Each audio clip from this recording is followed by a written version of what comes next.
हमने अपने आप को बहुत ज़्यादा आइडेंटिफाई कर लिया है बॉडी के साथ, जबकि बॉडी हमें मिला है सिर्फ एक्सपीरियंसेस करने के लिए। इतनी झंझट क्यों, इतनी शिकायत क्यों, रात हो गई रात हो गई रात हो गई, और अगर सुबह हुई तो आप कूदते वापस हो सुबह हो गई सुबह हो गई। No, it's just there. तो स्किन है तो भाई गोरे होंगे, काले होंगे, पिंपल होंगे, टैनिंग भी होगा। या फिर भाई बॉडी में फैट है, मसल है, ठीक है, आप जो लाइफस्टाइल जियोगे फीडबैक मिलेगा। और चेकअप के बाद कहा बेटा तुम्हें एक और चेकअप के लिए जाना है, तो मुझे लगा this would be part of the insurance. लेकिन जब मैं दूसरी जगह पर गया और वो डॉक्टर ने सब चेक किया तो पता चला, जब उन्होंने मुझे बताया कि हार्ट में हमारे 3 दरवाजे होते हैं जिसे ट्राइकस्पिड कहा जाता है, जैसे 3 वाल्व होते हैं। उन्होंने कहा कि आप बाइकस्पिड हो, यानी कि बाय बर्थ आपके अंदर एक चीज अलग है, और वो है 3 वाल्व के बजाय सिर्फ 2 वाल्व है। आज आपको मैं मेरी एनर्जी और हैप्पीनेस के सोर्स से मिलवाना चाहती हूँ, जिनको मैंने 2010 में अटेंड किया था उनके प्रोग्राम को। तब वो मेरे गुरु थे, आज भी मेरे गुरु है, और मेरे हस्बैंड भी है। सो वी हैव स्नेह देसाई विथ अस, जो 26 सालों से लोगों को लाइफ एंड बिजनेस कोच के रूप में सर्व कर रहे हैं। कैसा लग रहा है स्नेह आपको? बहुत अच्छा। घर पे तो इंटरव्यू चलते रहता है मेरा, आज सबके सामने हो रहा है। मैं वही बताने वाली थी कि कभी आपने सोचा था कि हम वैसे तो बहुत बातें करते हैं, बट इस तरह से कैमरा के सामने, इस पॉडकास्ट के माध्यम से आपकी बीवी आपको इंटरव्यू करेगी सबके सामने। या it's new experience for me. Very nice. मुझे बहुत खुशी इसीलिए हो रही है क्योंकि मैं हमेशा से ये मानती हूँ कि मैं हेल्थ कोच हूँ, बट मेरे अगर कोई हेल्थ कोच है तो आप है। क्योंकि मैं कोई भी अगर नया कंसेप्ट सीखती थी हेल्थ को लेकर, जब मैं आपके सामने रखती थी, आप हमेशा उसके ऊपर का कोई एडवांस कंसेप्ट मुझे समझाते थे। And I was always like कि यार आपको कैसे पता है? तो मैं ये जानना चाहती हूँ स्नेह कि आपको हेल्थ का नॉलेज, या कोई भी अलग अलग आपने 50 से भी ज़्यादा टॉपिक के ऊपर बातें की है, तो ये नॉलेज कहाँ से आता है? मुझे लगता है कि 2 ऐसी जगह है जहाँ से सबसे ज़्यादा मुझे नॉलेज मिला है। एक है किताबें, क्योंकि किताबों के साथ मेरा कनेक्शन काफ़ी कम उम्र पे हो गया, and that credit goes to my parents, कि जिस वजह से मुझे लगता है कि रीड करना मुझे काफ़ी हेल्प किया। 11 साल की उम्र पे मैं योग के साथ जुड़ा, तो 14 की उम्र पर जब मैंने योग के एग्जामिनेशंस दिए तो उसमें भी ह्यूमन एनाटॉमी फिजियोलॉजी मुझे पढ़ने को हुआ। एंड किताबों के साथ दूसरा जो एस्पेक्ट है वो है अच्छे लोगों से मिलना। Now my father being into medical field, बहुत सारे डॉक्टर्स उनके फ्रेंड्स हुआ करते थे, और जब मैंने भी कोचिंग करियर शुरू किया तो उसमें भी इतने सारे अच्छे अच्छे पार्टिसिपेंट्स मिलते रहे जो मेडिकल या पैरामेडिकल के साथ जुड़े हुए थे। सो अच्छे लोग और अच्छी किताबें, ये 2 चीज़ों को क्रेडिट जाता है। अरे वाह! आपने आपके पेरेंट्स की बात करी, तो मैं ज़रूर इसमें ऐड करूँगी कि आपके फादर को, जैसे हम एलियन मानते हैं उनको, क्योंकि उन्होंने आपका पेरेंटिंग ही डिफरेंट तरह से किया था। तो आई थिंक आपकी जर्नी बहुत कम उम्र पे शुरू हुई थी। आपने 4 साल पे ही मेडिटेशन सीख लिया था। जी। तो वो जो बच्चे हैं जितने भी सुन रहे हैं, या जो इनके पेरेंट्स हैं यहाँ पर, कितना ज़रूरी है हेल्थ का नॉलेज या रियल लाइफ का नॉलेज कम उम्र से देना, या आपके साथ क्या हुआ? मेरे साथ मेरे पेरेंट्स ने मुझे इंस्पायर किया कि मैं 4 साल की उम्र पे मेडिटेशन सीखने जाऊँ, 6-7 साल की उम्र पे सबकॉन्शियस माइंड और साइकोलॉजी के बारे में पढ़ाना शुरू किया, 9 साल की उम्र पे कम्युनिकेशन और पब्लिक स्पीकिंग के बारे में बताया, 11 साल की उम्र से योग के साथ जोड़ दिया, 14 साल की उम्र से reiki, pranic healing, vastu, feng shui. तो सब्जेक्ट्स बहुत सारे मुझे कम उम्र पे मिले। जैसे एक बच्चा स्कूल में जाके 8 अलग अलग सब्जेक्ट पढ़ता है, वैसे ही मुझे स्कूल के बाहर दूसरे 8 सब्जेक्ट्स पढ़ाए गए। एंड इस वजह से जो रियल लाइफ का नॉलेज और एक्सपीरियंसेस मुझे मिले, जो रियल लाइफ के टीचर्स और गुरु मुझे मिले, शायद इस वजह से मुझे लगता है कि कम उम्र पे मेरा दुनिया को देखने का जो पर्सपेक्टिव था, नज़रिया था, काफ़ी अलग हो गया। अब आप देखिए नॉर्मल केस में क्या होता है, जब बच्चे सिर्फ स्कूल जाते हैं, तो एक ज़माने की बात है, इंडिया में गुरुकुल सिस्टम हुआ करती थी। गुरुकुल सिस्टम के अंदर बच्चों को ज़िंदगी के लिए तैयार किया जाता था, मगर आज तो केमिस्ट्री के लिए तैयार किया जा रहा है, मैथमेटिक्स के लिए तैयार किया जा रहा है, हिस्ट्री के लिए तैयार किया जा रहा है, लिटरेचर के लिए तैयार किया जा रहा है। वो अच्छी बात है, इट्स गुड। बट हो ये रहा है कि जो लाइफ के लिए एक बच्चे को तैयार करना है, रियल लाइफ के चैलेंजेस को लेकर के, रियल लाइफ के कॉन्सेप्ट्स को लेकर के वो जब मिसिंग होने लगता है, then I personally believe that I was blessed in a way कि वो रियल लाइफ का नॉलेज मुझे मिला। एंड रही बात हेल्थ की, तो मेरे फादर हमेशा से ही मानते हैं कि आपका बच्चा जिस आदतों की ओर जाए और जो आप नहीं चाहते हैं कि जाए, तो वो बोल करके उसे नहीं कहा जा सकता कि भाई लड़कियों को देखना बुरी बात है, या फिर पान मसाला तम्बाकू या सिगरेट खराब है, या फिर ये कहना कि भाई तुम तली हुई चीज़ें मत खाओ या बाहर का मत खाओ। ये बोलने से कुछ नहीं होने वाला, क्योंकि बच्चों के आजू बाजू का जो माहौल है, बच्चे जो देखते हैं, जिन लोगों के बीच रहते हैं, वो वैसे ही बनते हैं। तो मेरे आसपास भी वो जंक फूड वाला माहौल या पान मसाला या एक समय पर उम्र के साथ जो दूसरे बच्चों को आदतें लग रही थी वो मुझे ना लगे, इसे ध्यान में रखते हुए मेरे पेरेंट्स ने मुझे सही चीज़ का नॉलेज देने की कोशिश करी। बिकॉज वो मानते थे कि अगर हम बोलेंगे तो शायद हमारा बच्चा उतना ना सुने, मगर कोई दूसरा टीचर, गुरु या कोई सेमिनार के अंदर उसे वो उस चीज़ का एजुकेशन मिल जाएगा तो वो समझ जाएगा। अब आप सोचिए 11 या 12 की उम्र पे जब आपको यम और नियम के बारे में समझना शुरू हो जाए, या फिर आप सोचिए कि आपको सात्विक, राजसिक या तमस क्या है उसकी समझ मिलना शुरू हो जाए, तो ऑटोमेटिकली मुझे याद है जब मैं 12 या 13 का था, उसके बाद मुझे तली हुई चीज़ें खुद ही पसंद नहीं आ रही थी।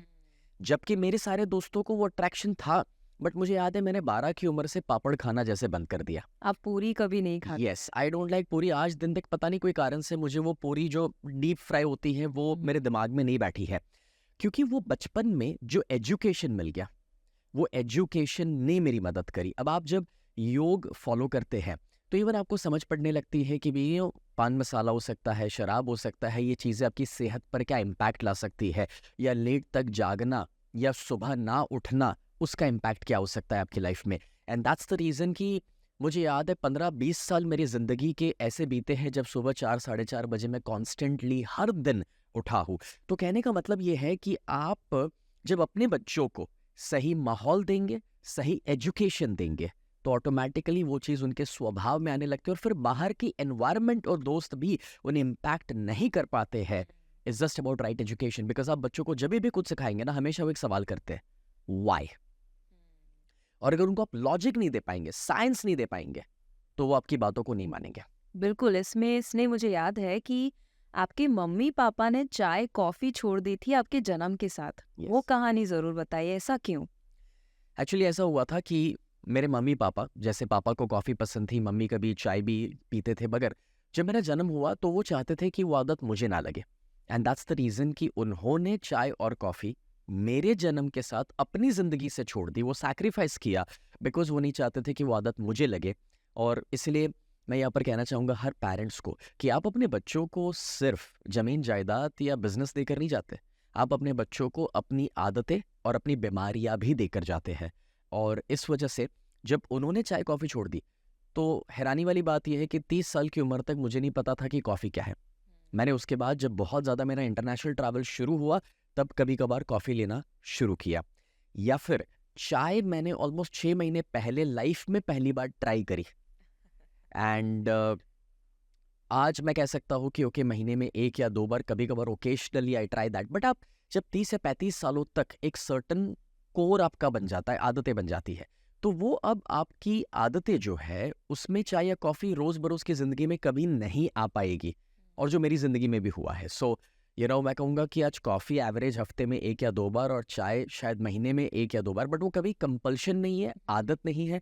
आज दिन तक सुबह उठने के लिए चाय या कॉफ़ी की मुझे ज़रूरत नहीं पड़ी है। क्या बात है! और मैं कंप्लीटली रिलेट कर पाती हूँ, क्योंकि हम बात करते हैं स्नेह कि मेरे पेरेंट्स जो थे उन्होंने कभी भी घर पे कोक, थम्स अप ऐसी सारी चीज़ें कभी नहीं दी थी, और इसीलिए मैंने पूरी ज़िंदगी में कभी भी उसको हाथ तक नहीं लगाया था, क्योंकि मेरे माइंड में वो कंडीशनिंग हुआ था। तो I think as a parent बहुत ज़्यादा इम्पॉर्टेंट उनका रोल होता है, एक उनके बच्चे की हेल्थ कैसी रहेगी उसके पीछे। सो ये बहुत इम्पॉर्टेंट लर्निंग है। बट बीच में आपने इसने बताया इंटरनेशनल ट्रैवल को लेकर। सो आई नो आप बहुत ट्रैवल करते हैं। पिछले 26 सालों से जब आप इस फील्ड में हैं, और प्रोफेशनली 17 साल से, तब से आपका travelling even out of India बहुत होते रहता है। तो अप्रॉक्सीमेटली आप कह सकते हैं साल में 4 बार इंटरनेशनल ट्रिप करते हैं, फिर भी हेल्थ का ख्याल रखते हैं।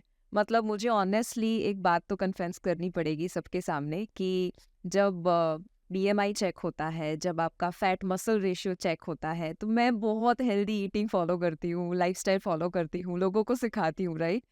बट जब आपका चेक होता है और हम दोनों कंपेयर करते हैं, you are always above me. और मुझे वो बहुत इंस्पायर भी करता है और मुझे एक पॉजिटिव कॉम्पिटिटिव फीलिंग देता है कि मुझे वो चीज़ करना पड़ेगा।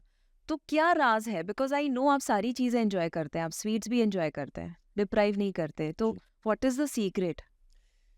आई पर्सनली बिलीव कि जैसे हमारे जिम में हमने लिखा है that 70% is diet and 30% is exercise, but I believe 100% is mindset. अब हेल्थ की जब बातें होती है ना, तो हम लोग diet, nutrition, you know portion size, calories, ये सारे कॉन्सेप्ट डिस्कस कर लेते हैं। Even we talk about hydration and sleep and exercise and movement, ये सारी चीज़ें ज़रूरी है। बट इस सभी के ऊपर एक चीज़ आती है and that is your mind set. Because ये सच है कि हमारा माइंड ये डिज़ाइन कर सकता है कि हमारा बॉडी कैसा रहना चाहिए। और ऐसे काफ़ी सारे रिसर्चेस हो चुके हैं कि जहाँ पर आज भी दुनिया के कोई कोनों में जहाँ लोग आदि मानव के रूप में जीते हैं, प्रिमिटिव लाइफ, मतलब कि अभी तो हम कहेंगे कि वो गांव के भी लोग नहीं, शायद उससे भी पुराने हैं, कि जिनके पास टेक्नोलॉजी नहीं है। ये देखा गया है कि जहाँ पर उनका माइंडसेट डिस्टर्ब नहीं हो रहा, वहाँ पर वो लोग 100 साल आराम से जी रहे हैं। या जब दुनिया छोड़ के जाते हैं तो उनका शिकार हो जाता है या कोई एक्सीडेंट होता है तब वो दुनिया छोड़ के जा रहे हैं, ना कि भाई किडनी खराब हो गई या लीवर खराब हो गया या हार्ट में कुछ तकलीफ आ गई। So what I personally feel is कि वो लोग एक बहुत नेचुरल लाइफ जी रहे हैं। उनके पास शायद न्यूट्रिशन का भी साइंस नहीं है, बट द फैक्ट इज कि वो बिना वजह का स्ट्रेस नहीं लेते हैं। हम लोग बरसों से ये सुनते आए हैं कि चिंता चिता समान है, मगर इस वाक्य को हमने एज अ ग्रांट ले लिया है। और अगर आप इस शब्दों को वापस समझे कि चिंता चिता समान है, तो आप सोचिए कि स्ट्रेस जो है चिता समान, मतलब कि वो डी जनरेशन की ओर आपको लेके जाता है। अब हमारा बॉडी डिजाइन हुआ है 100 साल जीने के लिए, बट एक बात कहूं, गोल मत रखो कि 100 साल जीना है। ये गोल मत रखो कि मुझे बीमारी से दूर होके जीना है, because then you are attracting it.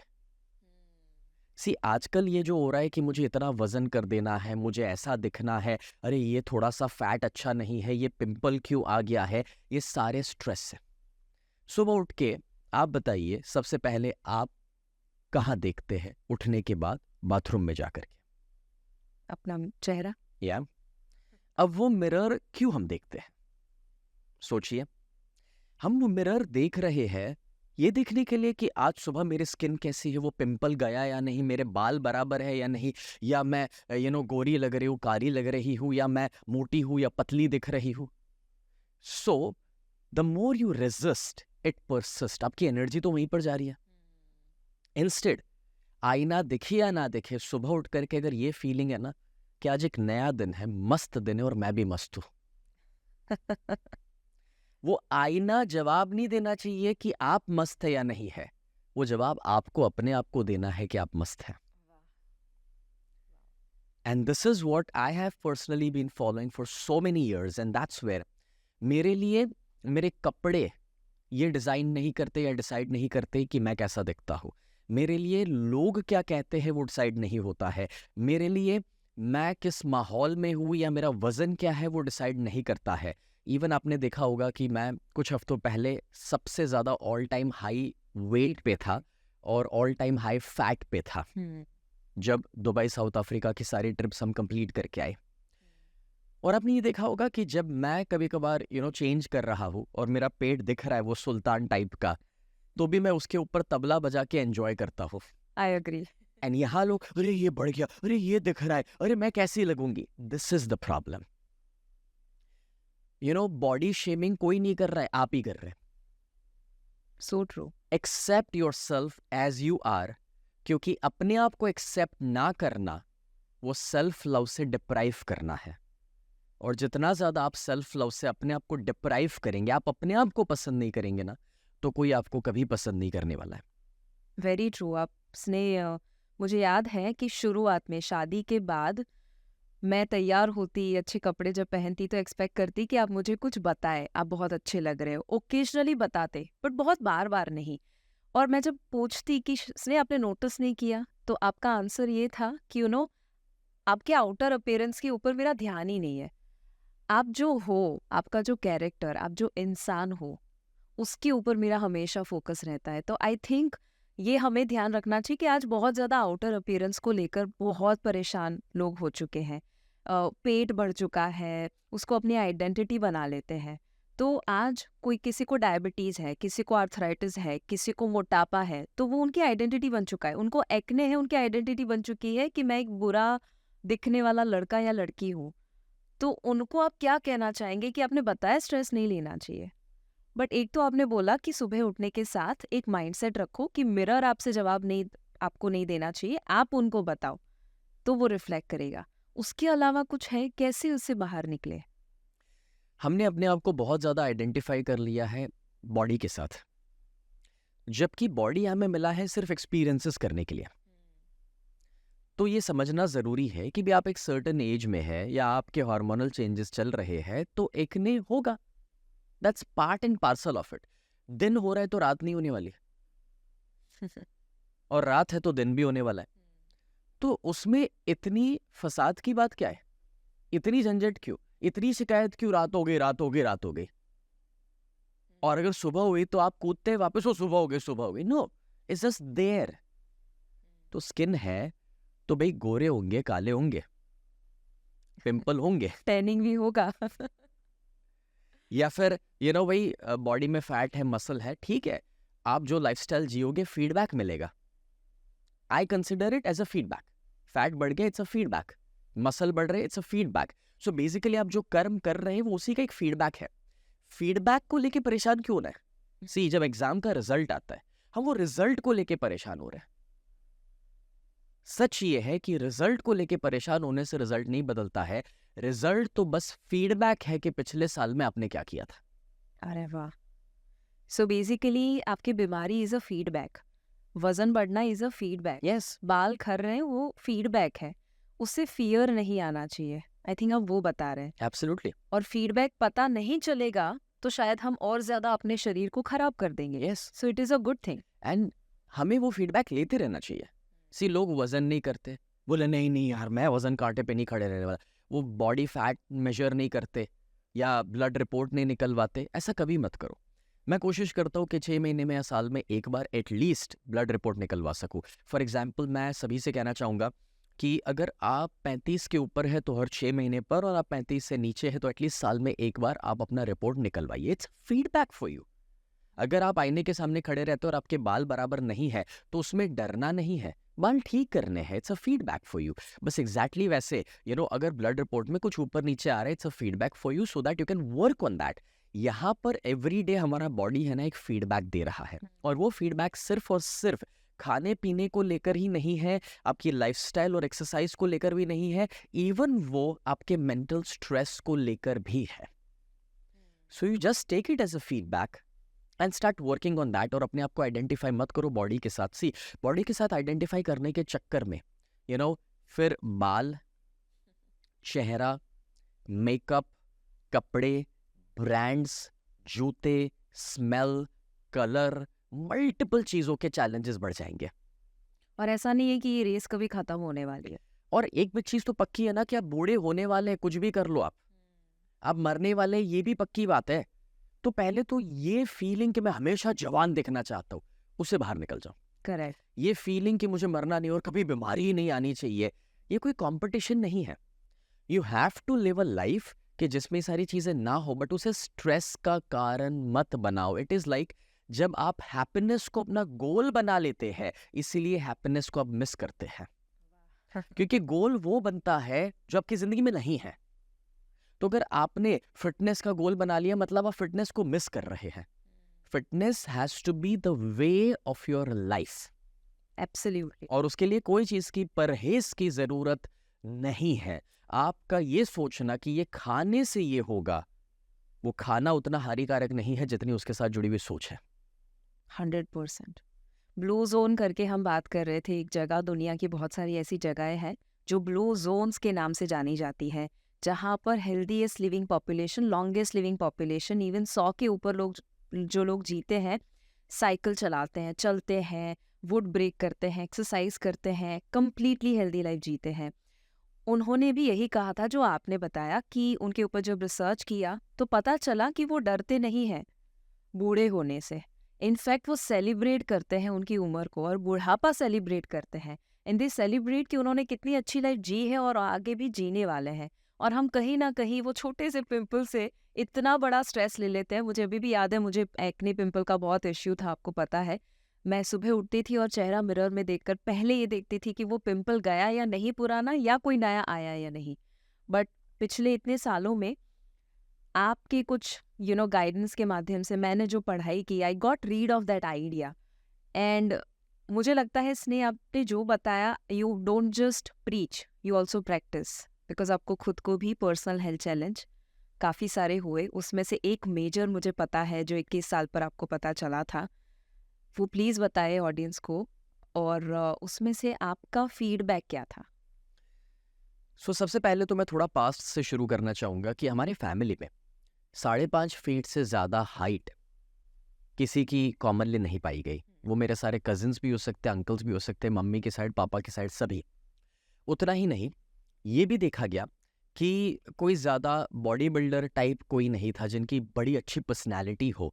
मतलब कि सारे दुबले पतले सिंगल बॉडी टाइप के लोग, वो खाखरा और गांठिया खाने वाले टाइप के लोग। एंड जब मैंने शुरुआत करी तो मेरा डाइट भी बहुत कम हुआ करता था। मतलब मैं घर पे ज़्यादा, कहते ना, वो एक रोटी से ज़्यादा खाना संभव नहीं था जब मैं छोटा था और एकदम सिंगल बॉडी था। बहुत बरसों तक ना मेरी हाइट अच्छी थी, ना ही मेरा वेट, और एकदम पतला होने की वजह से मेरा मजाक भी बनता था स्कूल में कभी। मगर मेरे फादर जो है, उन्होंने मुझे इंस्पायर किया, स्पोर्ट्स के साथ जोड़ा। और जब मैं टेनिस खेलना शुरू किया, जब मैं क्रिकेट, बहुत सारे स्पोर्ट्स में वक्त के साथ इन्वॉल्व होने लगा, तो स्पोर्ट्स की वजह से आपको भूख लगना शुरू होती है, बिकॉज आपकी एक्टिविटी हाई हो जाती है। एंड स्लोली एंड ग्रेजुअली मेरा एपेटाइट ग्रो हुआ। देखिए, जब आप ग्रोइंग एज में होते हैं तो आपका एपेटाइट अच्छा होना ज़रूरी है। हाँ, ये अलग है कि आपको बाहर का जंक नहीं खाना है, मतलब पैकेट वाली चीज़ें नहीं खानी है, बट आप घर का खाइए, 4 रोटी, कोई प्रॉब्लम नहीं है। एपेटाइट अच्छा होना मतलब यस, खाना चाहिए। खाना चाहिए इन दी ग्रोइंग एज, क्योंकि ग्रोइंग एज में आप नहीं खाओगे तो हाइट हो सकता है, आपका फिजिक हो सकता है, एक ओवरऑल जो जेनेटिक डेवलपमेंट जो आप लेकर आए हैं वो भी बाहर नहीं निकलेगा if you don't give food to your body, क्योंकि वो ग्रोथ के लिए ज़रूरी है, ग्रोइंग एज में ज़रूरी है। करेक्ट।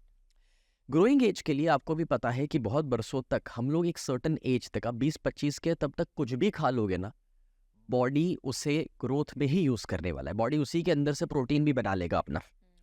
बट वो ग्रोथ एज में होता है और उसमें एक्टिविटी बहुत ज़रूरी होती है। और मैं वापस रिपीट करता हूँ कि उसका मतलब मिठाइयाँ खाते रहना या अनहेल्दी चीज़ें खाना मैं नहीं कह रहा हूँ। अब वो मेरा एपेटाइट थोड़ा थोड़ा ग्रो हुआ और स्पोर्ट्स के साथ मैं जुड़ा, तो बेनिफिट मुझे ये मिला कि मेरा सर्टन हाइट पहुंचा। आज मैं 5 फीट 7 इंच हूँ, तो वो सर्टन हाइट मुझे मिला। और साथ ही साथ उससे भी बढ़ कर के मेरा हेल्दी वेट गेन होना शुरू हुआ। अब बिकॉज ऑफ प्लेइंग टेनिस और मैं नेशनल्स तक जब पहुंचा था, तो उस वजह से एक्सरसाइज मेरी ज़िंदगी का हिस्सा बनने लगा, कार्डियोवास्कुलर एक्टिविटी मेरी ज़िंदगी का हिस्सा बनने लगा। कुछ लेवल पर परफॉर्म करने के लिए थोड़ा थोड़ा जिम और बेसिक वेट लिफ्टिंग आना शुरू हुआ, उसमें योग भी मेरी ज़िंदगी में आ गया। तो ये सारी चीज़ें कुछ ऐसी कंबाइन हो गई कि because of that flexibility, stamina, endurance, power, ये सारी चीज़ें जो एक होलिस्टिक हेल्थ के लिए ज़रूरी होती है, वो ठीक होने लगी, जो मुझे जेनेटिकली नहीं मिला था, बट एपिजेनेटिकली मैं उसे लाइफस्टाइल चेंजेस के द्वारा पाने लगा, एनवायरमेंटल चेंजेस की वजह से। अब ये बात है जब मैं सिर्फ 21 साल का था, तब मेरी फिटनेस काफ़ी हद तक अच्छी थी। मैं कहूँगा कि तब स्पोर्ट्स की वजह से और रेगुलर एक एक्टिव लाइफस्टाइल की वजह से काफ़ी कुछ अच्छा चल रहा था। मगर एक इंश्योरेंस चेकअप करवाने को हुआ, तो जैसे एक रूटीन, आप प्रीमियम भरना चाहते हैं, इंश्योरेंस लेना चाहते हैं, तो आपको एक चेकअप के लिए जाना होता है। मैं वहाँ पर गया। जब मैं इंश्योरेंस चेकअप के लिए गया तो वहाँ पर जो डॉक्टर थे वो मेरे पापा के फ्रेंड निकल आए, मतलब मुझे नाम से पहचान लिया उन्होंने। और चेकअप के बाद कहा, बेटा तुम्हें एक और चेकअप के लिए जाना है। तो मुझे लगा this would be part of the insurance. लेकिन जब मैं दूसरी जगह पर गया और वो डॉक्टर ने सब चेक किया, तो पता चला, जब उन्होंने मुझे बताया कि हार्ट में हमारे 3 दरवाजे होते हैं जिसे ट्राइकस्पिड कहा जाता है, जैसे 3 वाल्व होते हैं। उन्होंने कहा कि आप बाइकस्पिड हो, यानी कि बाय बर्थ आपके अंदर एक चीज अलग है और वो है 3 वाल्व के बजाय सिर्फ 2 वाल्व है। उन्होंने कहा दुनिया में 0.4% लोग कुछ इस तरह से पैदा होते हैं या फिर उन्हें कुछ ये टाइप के चैलेंजेस होते हैं, वो टाइप के चैलेंजेस। अब इसमें एक मेजर चैलेंज ये होता है कि फॉर एग्जांपल कोई डैम है, जब डैम के 3 दरवाजे खुले और पानी फ्लो होता है और उसके बजाय अब 2 ही दरवाजे खुल सकते और पानी फ्लो होता है, तो पानी का प्रेशर ज्यादा रहता है क्योंकि दरवाजा एक कम खुला है। एग्जैक्टली वैसे जब मेरे हार्ट के अंदर से ब्लड पंप हो रहा है, तो बीइंग अ बाइक का स्पीड 2 ही दरवाजे हैं ब्लड को बाहर निकलने के लिए, पंप होने के लिए। सो बिकॉज ऑफ दैट मेरा ब्लड प्रेशर हाई रहता है, ये मुझे डॉक्टर्स ने बताया। अब मुझे ना ओकेशनली हेडेक्स होते थे जब मैं कभी ज़्यादा खेलता था या कोई एक्टिविटी करता था, तो मुझे तब लगता था कि ठीक है ये तो थकान की वजह से हो रहा है। लेकिन तब मुझे पता चला कि भाई ये एक्चुअली ब्लड प्रेशर मेरा हाई हो रहा है। अब हमारे फैमिली में मम्मी पापा दोनों को हेरिडिटरी ब्लड प्रेशर इश्यूज जो उनके पेरेंट्स से मिले थे और उनकी दवाइयाँ तो 15-20 सालों से चल रही थी। मुझे दवाई प्रिस्क्राइब की गई 21 साल की उम्र पे हाई ब्लड प्रेशर की गोली। और जो मेरे 2 वाल्व है उसमें से एक वाल्व में ये देखा गया कि देयर आर 2 स्मॉल होल्स, तो लीकेज है और जो अच्छा नहीं है। तो डॉक्टर से मुझे समझाया 21 की उम्र पे कि भी आपको 5-10 किलो से ज़्यादा वजन नहीं उठाना है, आपको आधा किलोमीटर से ज़्यादा दौड़ना नहीं है, और एक पूरा लिस्ट मुझे दे दिया गया है कि भाई क्या खाना क्या नहीं खाना। अब देखिए डॉक्टर्स तो अपना काम कर रहे हैं और वो हम चाहते हैं कि भी हमारी ज़िंदगी अच्छी रहे और फ्यूचर में कोई प्रॉब्लम्स ना आए, तो वो सर्वाइवल के लिए मुझे मोटिवेट कर रहे हैं। लेकिन मुझे तब ये भी एक हिंट दी गई कि शायद मेरी एवरेज ज़िंदगी 40 तक हो सकती है with the challenges I had. अब मैं ज़्यादा चैलेंजेस के ऊपर बात नहीं करना चाहता, उसका कारण ये है कि हमारा उद्देश्य लोगों को डराना नहीं है और प्रॉब्लम के ऊपर फोकस करना नहीं है। मगर अब जब मैं वहाँ से बाहर निकला तो अब 21 साल के हैं आप, बड़े सपने देख रहे हैं, अभी तो आप सोच रहे हैं कि आप अपनी लाइफ में क्या करेंगे, और तब आपको ये बता दिया जाए कि आप सिर्फ 40 साल तक जीने वाले हैं और आपको जो सारी चीज़ें पसंद है, दौड़ना कूदना स्पोर्ट्स, सारा आपको बंद करने के लिए कहा जा रहा है। You'll be depressed. तो it's not easy right accept करना। और शायद मेरी जगह पर कोई होता तो बहुत लंबे समय तक डिप्रेस रह सकता था। बट हाँ, मेरा डिप्रेशन, मैं कहूँगा कि वो सैडनेस ज़रूर था, बट वो आधे घंटे के लिए था जब मैं उस हॉस्पिटल से गाड़ी में जब तक घर जा रहा था, अकेला था ड्राइव करके। बस आधा घंटा। सो उस आधे घंटे के दौरान मैं हमेशा ये अपने पार्टिसिपेंट से भी कहता हूँ कि जब कभी भी आपकी लाइफ में कोई चैलेंज है ना, तो हर दिन रोते मत रहो, मुहूर्त निकाल के एक साथ रो लो। मुझे ये सेंटेंस आपका बहुत अच्छा लगता है, मुहूर्त निकाल कर एक साथ खत्म कर दीजिए। यस, सो वो गाड़ी में ऐसा ही हुआ आधा घंटा, और वो म्यूज़िक मैंने थोड़ा अप किया, और जो भी मन ही मन में शिकायत कर सकता था, सवाल पूछ सकता था, उस समय पे जो भी मन में आ रहा था वो मैंने अकेले ही अपने ऊपर वाले के साथ जो मुझे शेयर करना था कर लिया, और जितने आंसू बहाने थे बहा लिया। घर पे आके मैंने कुछ ज़्यादा बताया भी नहीं, और मेरे पेरेंट्स भी कभी प्रॉब्लम पर बात नहीं करते हैं। बट देन मैं 3-4 दिन थोड़ा सा एक उस जोन में रहा, रूटीन लाइफ ही जी रहा था, बट होता ना कि अब याद है मुझे कि मैं कुछ अलग हूँ। और 1-2 महीना मैंने उसे फॉलो भी किया, ये नहीं खाना वो नहीं करना। बट वो सारी जब एक्टिविटीज़ बंद हुई ना शिवांगी, तो मुझे याद है कि उसने मेरी लाइफ में और बड़ा डिप्रेशन ला दिया। हाँ, ऐसा क्यों?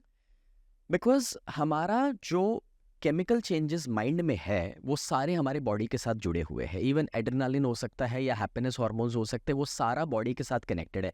जब मैंने टोनी रॉबिन्स के पास काफ़ी बरसों पहले फिजियोलॉजी का साइंस समझा था, तब से मुझे पता था कि emotion is created by motion. यानी कि आपको पता है जब आप डांस करते हैं तो नेचुरली आपको खुशी मिलती है, जब आप फिजिकली एक्टिव होते हैं, वॉक भी करोगे ना तो आपको खुशी मिलती है। बिकॉज जब बॉडी एक्टिव है तो वो हमारे अंदर हैप्पीनेस हार्मोन रिलीज करेगा ही करेगा, मजा आएगा ही आएगा। इसीलिए आपने देखा होगा कि शादी से पहले जो दूल्हा है वो नाच के जा रहा है, क्योंकि पता ना चले कि कौन सी गलती करने जा रहे हैं। मगर कहने का मेरा मतलब ये है, जोक्स अपार्ट, कि अब जब मैं क्योंकि महीना 2 महीना थोड़ा पैसिव हो गया, तो आई कुड सी कि मेरा हैप्पीनेस लेवल जो है ना वो खत्म हो गया था। मैंने एक चीज को समझा, एंड दैट वाज कि अगर एक बार प्रॉफिट होता है ना तो पूरी जिंदगी तो खुशी नहीं देता, और एक बार लॉस होता है तो हम पूरी जिंदगी क्यों दुखी रहे उसे लेकर। तो मैंने इतना समझ लिया था कि वो न्यूज़ जो मुझे मेरी बॉडी को लेके मिले हैं वो सारा ठीक है, बट उसे लेकर मैं दुखी नहीं हूँ। शायद मैं दुखी अब ज़्यादा इसलिए हूँ क्योंकि मैं वो सारी चीज़ें नहीं कर रहा जो मैं पहले कर रहा था। Okay. And then I decided कि मुझे वो सब कुछ करना है और उससे बढ़कर के उससे बेहतर और उससे ज़्यादा करना है। लेकिन अब मैं प्लानिंग के साथ ग्रेजुअली करूँगा। हाँ, पागलपन नहीं करना है कि डॉक्टर ने मना किया है तो नहीं भई अब तो 5 किलो मना किया तो 105 किलो उठा लेना है, पहले दिन पे वैसा नहीं था। But from the age of 21 to 24 again I started studying about health. I think आपने उसी दौरान एक्सरसाइज भी ज़्यादा सीरियसली लेना शुरू जी। किया। सो इट हैपेंड सो कि मैंने एक्सरसाइज के बारे में पढ़ना शुरू किया, न्यूट्रिशन के बारे में ज़्यादा पढ़ना शुरू किया। तो बचपन में जो पढ़ा था वो कभी उस फोकस के साथ नहीं पढ़ा था। बट अब जब खुद पे आती है ना, तो कोई एग्ज़ाम से बढ़कर ऑटोमेटिकली आपको चीज़ें समझ आने लगती हैं। और मैं एक बेहतर ज़िंदगी जीना चाहता था। मेरा गोल तभी भी ये नहीं था कि मैं 40 से ज़्यादा जीऊँ और 80 जी लूँ और 140 जी लूँ, वो गोल आज भी नहीं है। बट गोल ये ज़रूर है कि जितना जीऊँ, मैं परफॉर्मेंस साइंस में बिलीव करने वाला इंसान हूँ और मैं पूरा जीना चाहता हूँ। और इस सोच के साथ मैंने न्यूट्रिशन एक्सरसाइज के बारे में सीखना जानना शुरू किया। और जब मैं 24 का हुआ, it took me some time because पुरानी आदतों को तोड़कर आपको नए में जाना है। तो मैं खोज रहा था एक कोच। मुझे इतना पता है कि अगर आप हेल्दी होना चाहते हैं तो आपको एक हेल्थ कोच या फिटनेस कोच की ज़रूरत पड़ती है। एक डॉक्टर भी जब बीमार होते हैं तो उसे दूसरे डॉक्टर की ज़रूरत पड़ती है। तो मैं कितना भी जान लूँ समझ लूँ, but I needed somebody to push me and inspire me. और इस सिलसिले में इसे लॉ ऑफ अट्रैक्शन कहूँ या जो कहूँ, अहमदाबाद में एक बहुत बड़ा जिम खुल रहा था। और उन दिनों में जो गजनी मूवी आया उसने मुझे बड़ा इंस्पायर किया था। आमिर खान ने जो ट्रांसफॉर्मेशन क्रिएट किया था, तो मैंने ये डिसाइड किया कि उनके जो कोच है, मुझे कहीं न्यूज़पेपर में जानने को मिला कि सत्या बोलकर है जिन्होंने उनके बॉडी को, फिजिक को ट्रांसफॉर्म करवाया। तो मैंने सोचा यार ऐसे ही कोई कोच मुझे चाहिए। अच्छा। अब अहमदाबाद में जो जिम खुल रहा था वो सत्या जी का ही कोई जिम था और जिसके इनॉग्रेशन में ईशा देवल वहाँ पर आए हैं और मुझे भी बुलाया गया है क्योंकि उसमें जो इन्वेस्टर थे वो मेरे एक स्टूडेंट थे। अच्छा। तो मैं वहाँ पर गया और मैं डायस पर हूँ और ठीक है वो इनॉग्रेशन वगैरह तो हुआ, बट वहाँ पर काफ़ी सारे फिटनेस ट्रेनर्स और कोचेज आए हुए थे। उसमें से मुझे एक मेरे फिटनेस कोच पार्टिसिपेंट मिले जो कहते हैं सर मैं तो 2005 से आपका स्टूडेंट हूँ, ये है वो है। और फिर वो फोटो दिखाने लगे, सर मैं मिस्टर गुजरात खेला, मिस्टर इंडिया खेला, ये किया वो किया। और उनका तभी भी बॉडी गजब था एकदम, मतलब उनको देख के मुझे ऐसा लगता था यार काश ऐसे जेनेटिक्स मेरे पास होते। करेक्ट। तो बहुत सारी तारीफ करने लगे और मैंने पूछा अभी क्या कर रहे हो, कैसे कर रहे हो, और उन्होंने ये भी बताया कि मैं कभी यहाँ पर था और अब मैंने आपके प्रोग्राम्स के बाद खुद का काम शुरू किया है, पर्सनल कोचिंग लेता हूँ, जिम छोड़ दिया है मैंने और उससे मैंने ज़्यादा कमाना भी शुरू किया वगैरह। जब ये सारी चीज़ें हुई ना तो अचानक से दिमाग में स्ट्राइक हुआ कि मैं सत्या जी जैसा कोई खोज रहा था। अब वो तो मिलना मुश्किल है बिकॉज दूसरे शहर में है और शायद उनकी फ़ीस भी तब मेरे लिए अफोर्ड करना आसान नहीं था। तो मैंने सोचा कि भाई ये भाई साहब है, तो मैं इनसे कह रहा हूँ कि भाई ठीक है अगर आपने इतना सब कुछ पाया है मेरे प्रोग्राम से तो गुरु दक्षिणा देने का वक्त आ चुका है। तो ये कहते हुए मैंने उनको बताया मेरे हेल्थ के चैलेंज के बारे में right. And he took it so personally कि सर आपकी वजह से मेरी जिंदगी बदली है। तो बोले मैं आपकी हेल्थ को ट्रांसफॉर्म करूंगा and he decided to be my coach. लेकिन हुआ कुछ ऐसा, आँखों में भी बदलाव आना शुरू हो चुका है। तो हुआ कुछ ऐसा कि ही डिसाइडेड कि वो आएंगे। अब इश्यू देखना, घर पे तो आ गए लेकिन घर में कुछ है ही नहीं अभी। तो उन्होंने हर सुबह पहले आना शुरू किया और मुझे थोड़ा बाहर लेके जाते, वॉक कराते, पुशअप्स घर पे करवाते। और फिर मैंने पूछना शुरू किया कि यार अगर एक जिम बनाना है तो क्या लगेगा उसके लिए। तो हमारे पास एक टॉप फ्लोर तब अवेलेबल था, थोड़ा सा उसको हमने एक्सटेंड कराया, it took some time. But मैं आपको इंटरप्ट कर रही हूँ, बट जितने भी लोग आप में से अगर जिम ट्रेनर है, फिटनेस कोच है या इवन न्यूट्रिशनिस्ट, डाइटिशियन, बहुत इंपॉर्टेंट लर्निंग, क्योंकि इतना डिटेल में मुझे नहीं पता था कैसे आपको कोच आप मिले और उन्होंने क्या किया इनिशियली। मैं ज़रूर चाहूँगी सुने, या जो लोग इस जर्नी में भी आना चाहते हैं, I think this is a very important learning. Yeah. जी सर। सो हमने एक रूम को एक्सटेंड किया और वो रूम में छोटे छोटे इक्विपमेंट्स लाना शुरू किया। तब जो भी होम यूजेज टाइप के इक्विपमेंट्स हम ला सकते थे, एक छोटा सा ट्रेडमिल था, एक हमने मल्टी जिम का सेटअप किया, थोड़े से डंबल्स लेकर आए और वहाँ से शुरुआत हुई। मगर आपको हैरानी होगी जिम मैंने क्यों बनाया। इसीलिए बिकॉज मेरे फादर ने मुझे एक चीज़ सिखाई थी कि बेटा जिस चीज़ में सफलता पानी है ना, पहले उसमें खर्चा करो, क्योंकि खर्चा करोगे ना तो तुम्हें उसकी वैल्यू समझ आएगी। जैसे अगर आप ये पॉडकास्ट फ्री में रिलीज करेंगे तो संभव है कि सारे पूरा नहीं करेंगे, क्योंकि फ्री में है, अवेलेबल है, तो बोले बाद में देख लेंगे। लेकिन अगर यही पॉडकास्ट सुनने का वो 5,000 रुपया दे के अब वो वीडियो उनको मिले ना, तो 100% पूरा देखेंगे। करेक्ट, वेरी तो ये समझ मुझे काफ़ी टाइम पहले मिली हुई थी, तो मैंने उस ज़माने में कुछ 1.5 लाख रुपए का खर्चा करके एक छोटा सा जिम का सेटअप किया। लेकिन उसके बाद भी मैं एक्सरसाइज नहीं कर रहा हूँ।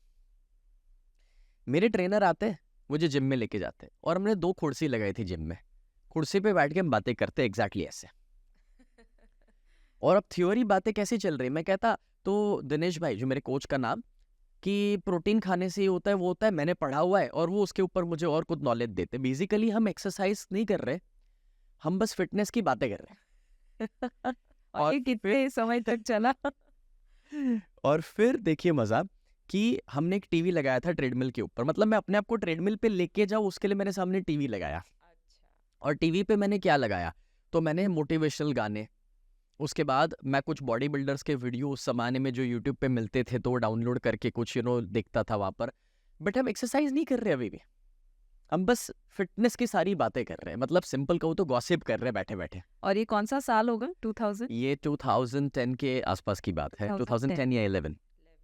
सो अब इस सिलसिले में हुआ कुछ ऐसा कि ये सारा चलते गया for 1 month, almost 1.5 month. But Dinesh भाई भी बहुत स्मार्ट इंसान थे, एक्सपीरियंस थे, तो बातें चल रही है ऐसे बस।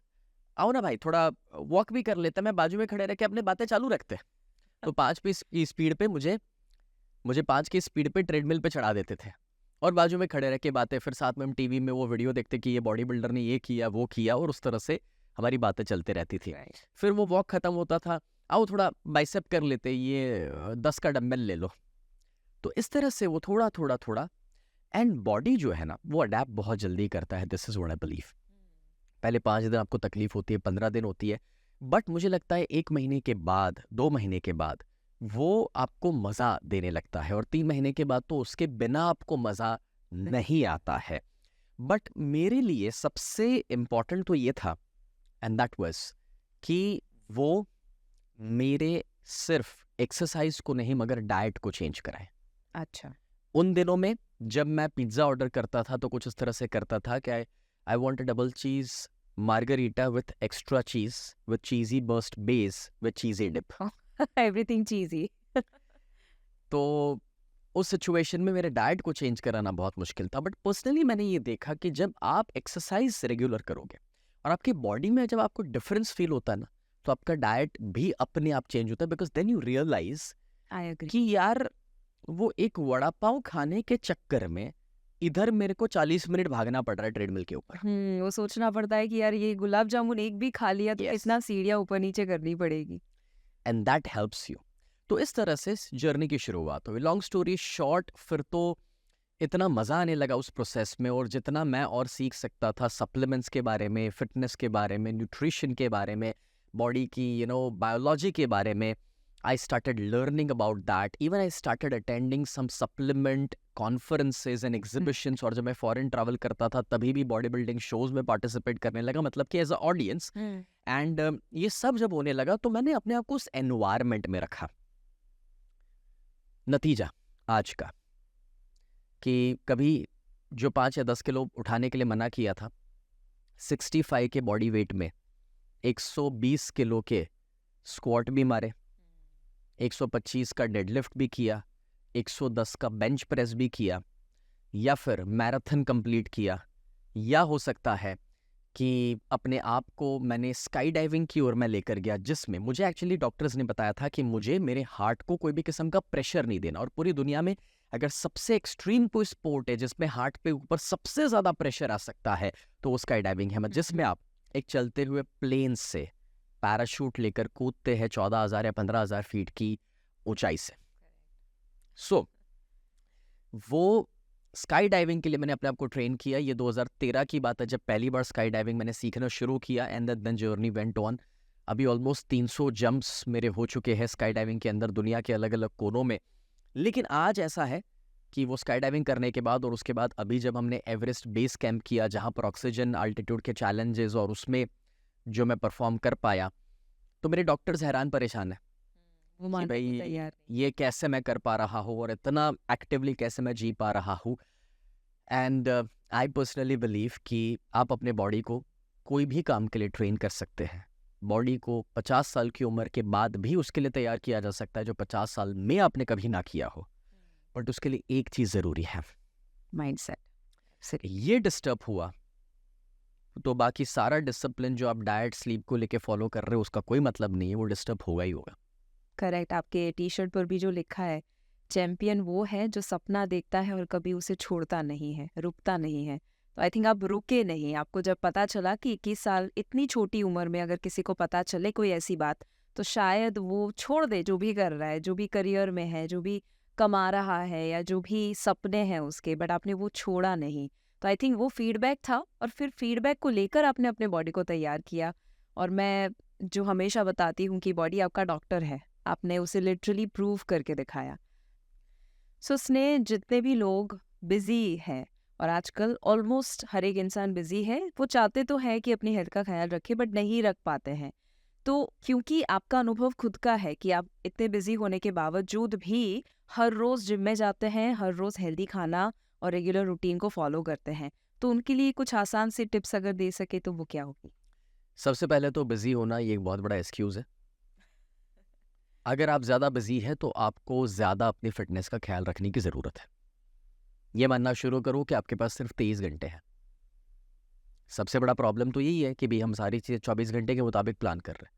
अगर मैं कहूँ कि सिर्फ 23 घंटे ही है आपके पास और आपका सोना खाना पीना जो भी काम करना है वो सारा 23 घंटे में मैनेज करो, वो 1 घंटा पहले से खाली रखना है आपको अपने बॉडी के लिए। It's as simple as that. So if you ask me, तो सबसे पहले तो मैं आगे के दिन से ये प्लान करता हूँ कि मेरा कल के दिन में एक्सरसाइज का टाइम क्या होगा और मैं बाकी अपना सारा दिन उसके मुताबिक प्लान करता हूँ, even when I travel. Second, जब मैं ट्रैवल करता हूँ आई मेक श्योर कि मैं ऐसी होटल्स को ऑप्ट करूँ जहाँ पर एक अच्छा जिम और सारे मेरे लिए इक्विपमेंट्स ज़रूरी हो।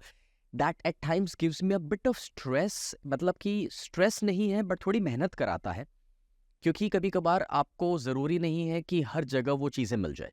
या फिर मैं ये ऑप्ट करता हूँ कि मैं ऐसी जगह पर रहूँ जहाँ पर करीब में मुझे एक अच्छा जिम मिल रहा है, जहाँ पर मैं वॉकिंग डिस्टेंस के अंदर जा सकूँ।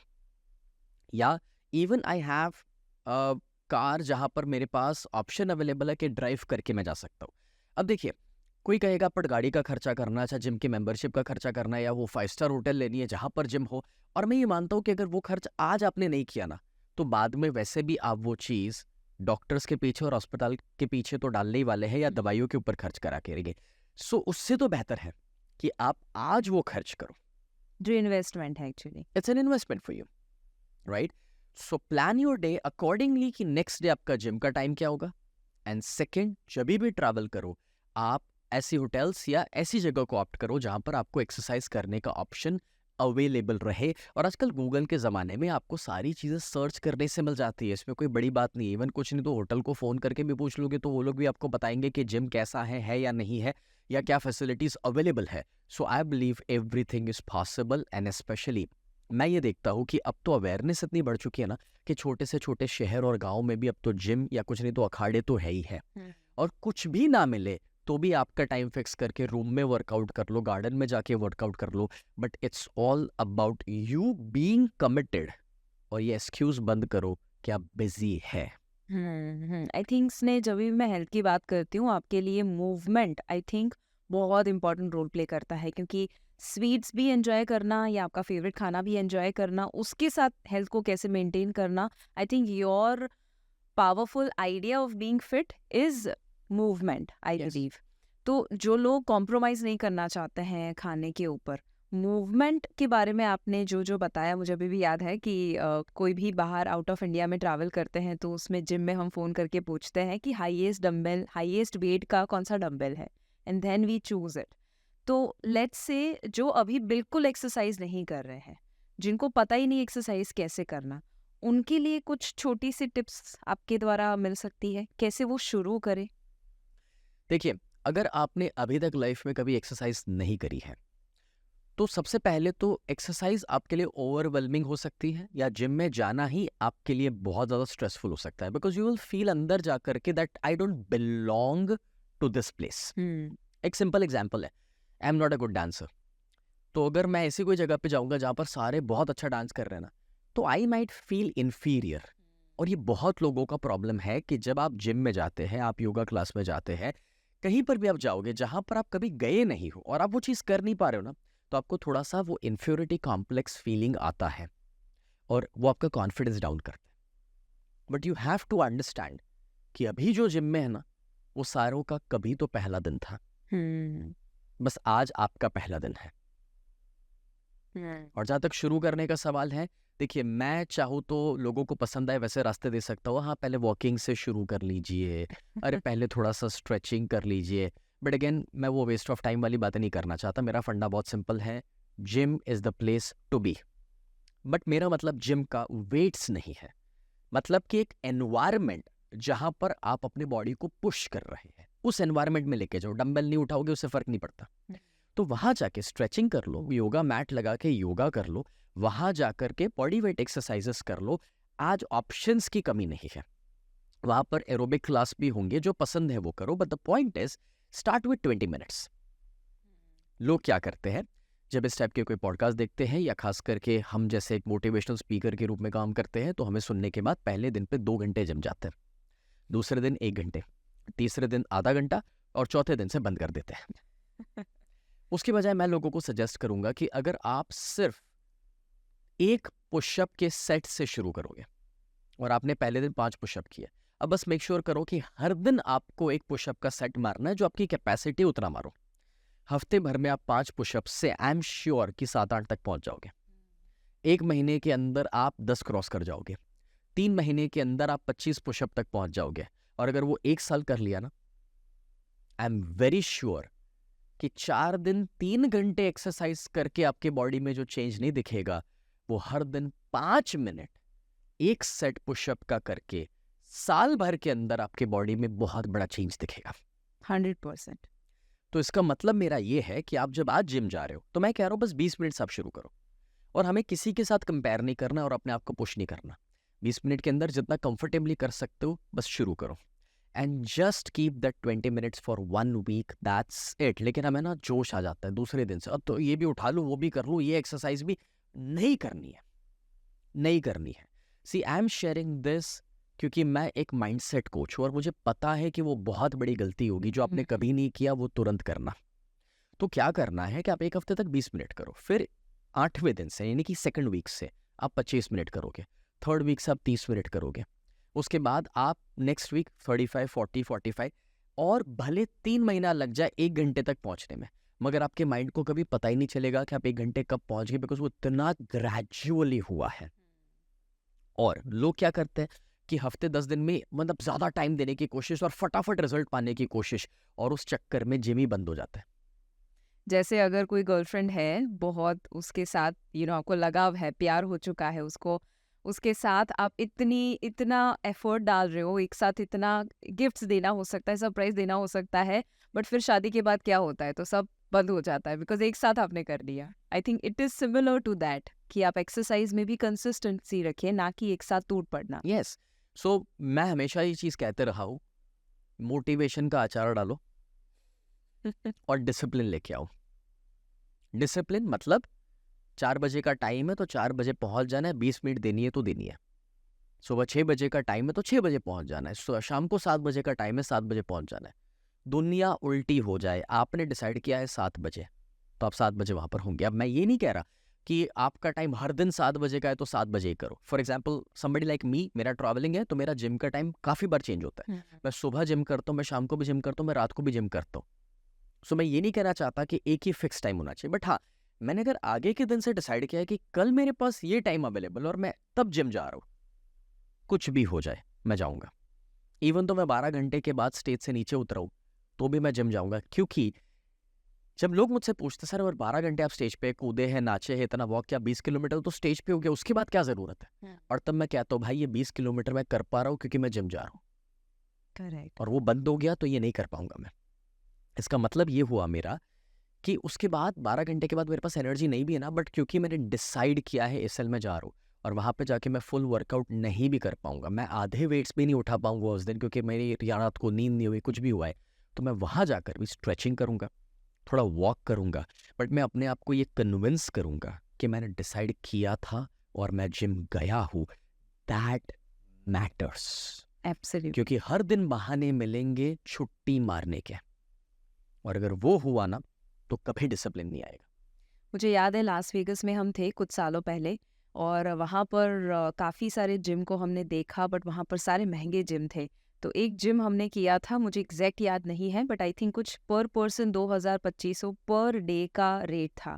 एंड आई वाज लाइक कि इसने इतना खर्चा करना, उससे अच्छा है चलेगा एक दिन स्किप कर लेते हैं। बट आपने वो पे किया हम दोनों के लिए, एंड वी वर्कड आउट, और आपने सेम कंसेप्ट बताया था कि एक इंसान का 2,500 पे करना, उससे ज़्यादा खर्चा ये होगा कि आप एक दिन वर्कआउट ना करके अपने माइंड को बताओ कि आप इनडिसिप्लिन्ड हो। एब्सोल्युटली। और एक चीज़ याद रखना है कि जब आप एक दिन एक्सरसाइज नहीं करते ना, आप 3 दिन पीछे चले जाते हैं। लेट मी रिपीट दैट, जब आप एक दिन एक्सरसाइज नहीं करते, आप 3 दिन पीछे चले जाते हैं। इसका फंडा लोगों को समझने में बड़ा वक्त लगता है, और वो आपके मोमेंटम को और माइंडसेट को भी डिस्टर्ब कर जाता है। और आपको एक लूजर वाला फीलिंग आता है, आपको लगता है कि यार मैं नहीं कर पाया, देखा लास्ट टाइम भी नहीं कर पाया था, देखा अब छोड़ नहीं करना है। बिल्कुल सही बात है।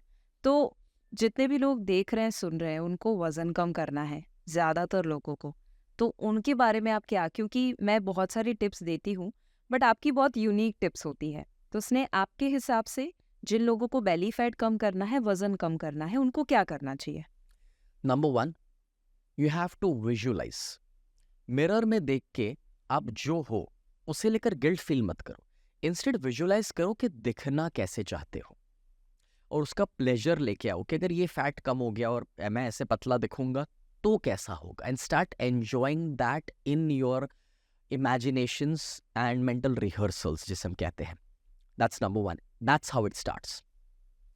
सेकंड, आप उसका एक गोल सेट करो, सामने रखो। Now this is a dedicated process जो मैं दे रहा हूँ, और मैंने ये प्रोसेस बहुत बरसों पहले कभी फॉलो करी थी, और वो प्रोसेस इतनी सिंपल सी थी, एंड दैट वाज कि मैंने एक गोल बनाया था, और वो सारे गोल्स मैंने लिखे, एक छोटा सा कार्ड था मेरे पास, पॉकेट में रहता था, और उसके पीछे मेरे फेवरेट बॉडी बिल्डर का मैंने फोटो लगाया।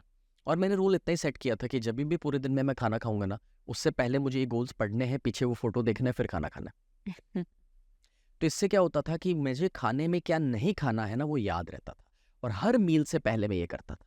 तो आपका गोल आपके फोकस में रहेगा, you will be inspired to follow that. हम लोग क्या होता है, भूल जाते हैं, जस्ट बिकॉज किसी ने आइसक्रीम ऑफर कर लिया, जस्ट बिकॉज किसी की शादी में चले गए, जस्ट बिकॉज किसी रेस्टोरेंट में किसी को कुछ खाते हुए देख लिया, तो हम लोग हमारा फोकस शिफ्ट कर जाते हैं, बाद में कर लें। बट वो नहीं होना चाहिए। That's second thing. थर्ड जो करना है वो ये है, किसी वेट लॉस का लॉजिक एक्चुअली मेरे मुताबिक, देखो बहुत सारी थ्योरीज चल रही है, आपकी थ्योरी अलग हो सकती है, मेरी थ्योरी अलग हो सकती है, बट मेरा फंडा बहुत सिंपल है। Our body is like refrigerator. तो खाना जो बच जाता है आप रेफ्रिजरेटर में रख लेते हैं, जिससे शाम को काम आ जाए, दूसरे दिन काम आ जाए। और अगर गेस्ट ज़्यादा आ गए और खाना उतना है नहीं, तो रेफ्रिजरेटर से आप निकालते हैं, गर्म करके सर्व करते हैं। हमारा बॉडी और हमारा टमी खास करके एक रेफ्रिजरेटर है। तो अगर दिन भर में आपने जो कैलोरी इनटेक किया है, पूरे दिन में उतना कैलोरी आपने बर्न नहीं किया, और शाम को सपोज कि 200 कैलोरी आप सरप्लस में है, माने ऐसा समझ के चलो कि आपने पूरे दिन में जो खाना खाया वो 2500 कैलोरी है, और आपने जो कैलोरी को बर्न किया वो है 2300। तो 200 कैलोरी जो सरप्लस हुई है, वो 200 कैलोरी हर दिन अगर उस तरह से चल रहा है, तो सरप्लस होते होते रेफ्रिजरेटर में भरती जा रही। रेफ्रिजरेटर कहाँ पर है? ये वाला हमारा रेफ्रिजरेटर है, किसी का ये है, किसी का ये है, सबका अलग अलग है। या थाइस। अब ये सरप्लस होते जा रहा है, और ये बरसों से सरप्लस होकर के यहाँ पर पहुंचा हुआ है, जो भी जिसकी कंडीशन है उसमें। तो अगर उसे कम करना है तो दो ही सिंपल से फंडे हैं, एक, या तो कैलोरी कम करो, या तो बर्निंग बढ़ा दो। तो अगर आप 2500 कैलोरी ले रहे हो, 2300 बर्न कर रहे हो, उसके बजाय आप 2200 कैलोरी लो, और 2300 जो रूटीन एक्टिविटी वो तो बर्न हो रही है, तो 100 माइनस में रहोगे, तो बॉडी वो फैट को मोबिलाइज करेगा, यूटिलाइज करवाएगा। लेकिन अब उल्टा भी हो सकता है कि आपने 2500 ही खाया लेकिन 2300 आप बर्न कर रहे हो, उसके बजाय आपने कुछ एक्टिविटी ज़्यादा करी और आपने 2700 बर्न किया और आप 200 माइनस में चले गए, वो भी चलेगा। और स्पीड में रिजल्ट चाहिए तो दोनों को साथ में कर लो, यानी कि 2500 के बजाय 2200 कैलोरी पे आ जाओ और जो 2300 बर्न कर रहे थे उससे और बर्न ज़्यादा करो और 2700 पे लेके जाओ। और अगर 400-500 कैलोरी हर दिन माइनस में जाने लगे, हफ्ते भर में 2 किलो वजन कम हो जाएगा। कैलकुलेशन सिंपल है। Weight loss is mathematics. Hello, correct. weight loss is simply mathematics and people don't understand this. आपका जितना सरप्लस वेट है ना, उसके पीछे भी एक मैथ्स छुपा हुआ है कि इतना सरप्लस वेट या इतना बॉडी फैट कैसे आया और कितने बरसों में कितनी लाख कैलोरी एक्स्ट्रा पड़ी हुई है आपके अंदर। करेक्ट। ये सिंपल मैथ्स है लेकिन लोगों ने उसे बहुत ज़्यादा कॉम्प्लिकेटेड बना लिया है। I am not just saying कि कैलोरी कंट्रोल ही सब कुछ है, but that's one part and that's the major part. Multiple चीज़ें हैं, हार्मोन्स भी जुड़े हुए हैं, स्ट्रेस भी जुड़ा हुआ है, इमोशंस भी जुड़े हुए हैं आपके वेट के साथ। स्लीप भी है। एब्सोल्युटली, क्योंकि ये सारी चीज़ें हैं जो आपके बॉडी वेट को इम्पैक्ट करती है। तो बात करने के लिए हर एक के ऊपर अगर हम बात करेंगे तो शायद और हमें 1 घंटे तक डिस्कशन करना पड़ेगा, बट ये एक बेसिक आइडिया है जो मैं दे सकता हूँ। बट जिनको कैलोरी समझ में नहीं आता, काउंट करना नहीं आता या कितना मैंने खर्च किया थ्रू एक्सरसाइज नहीं आता है, उनके लिए कुछ प्रैक्टिकल टिप्स हो सकती है? Portion size. Okay. So what you need to do is कि पहले से डिसाइड कर लो कि भाई मुझे 2 रोटी खानी है, इतनी सब्जी खानी है, इतना दाल खाना है, और वो कटोरी और वो साइजेस फिक्स कर लो अपनी। जैसे मैंने बहुत बरसों तक इस सिस्टम को फॉलो किया है कि मैं थाली में जो लेता हूँ उतना फिनिश करता हूँ और मुझे पता है कि मुझे थाली में कितना लेना है, और उसके बाद अगर भूख है भी सही तो भी मैं नहीं खाऊंगा, बिकॉज मुझे मेरा पोर्शन पता है। और वो पोर्शन कैसे पता चलता है? पोर्शन आपको पता चलता है क्योंकि आप जब दूसरे दिन वेट करोगे ना, उसी से पता चलेगा कि कल का पोर्शन बराबर था या नहीं। बिल्कुल। वापस दूसरे दिन वेट करोगे तो अपने आप पता चल जाएगा कि कल का पोर्शन बराबर था या नहीं। कांस्टेंट बॉडी हर दिन आपको फीडबैक दे सकता है, बट वो वेट जो करो आप, वो हर दिन सेम टाइम पे करो, जिससे आपको एक ट्रैकिंग मिलेगा और अपने आप पता चलता है। और आई थिंक आपने भी किया है आपके खुद के लिए, क्योंकि जब से आपने बताया कि अभी कुछ समय पहले आप हाईएस्ट बॉडी वेट पर थे, अभी आपका फैट मसल रेशियो भी बहुत इम्प्रूव हो चुका है। फैट कट डाउन आपने कर लिया है, वेट कट डाउन कर लिया है। और हम हमेशा ये कहते हैं, आपके पार्टिसिपेंट्स भी कहते हैं कि आपकी टंग है ना लैमिनेटेड है, और आप at the same time sweet आपको बहुत अच्छी लगती है, you have a sweet tooth. तो दोनों का बैलेंस आप बहुत अच्छे से करते हैं। तो जब आप स्वीट्स खाते हैं, भरपूर खाते हैं, जब आप नहीं खाते हैं, जंक छोड़ते हैं, कुछ भी छोड़ते हैं, शुगर छोड़ते हैं, तो भरपूर तरीके से छोड़ते हैं। तो आई थिंक मुझे लगता है कि आपका माइंड आपकी टंग को कंट्रोल करता है, क्योंकि टंग इज एन एम्प्लॉई, आपका बॉस माइंड है। तो हमें बहुत बार लगेगा, मे बी जो लोग सुन रहे हैं उनको लगेगा कि यार ये बताना आसान है, बट एक रोटी या इतना पोर्शन कंट्रोल करना शायद हमसे नहीं हो पाता है। बहुत बार ट्राई किया है, डिप्राइव्ड फीलिंग आता है।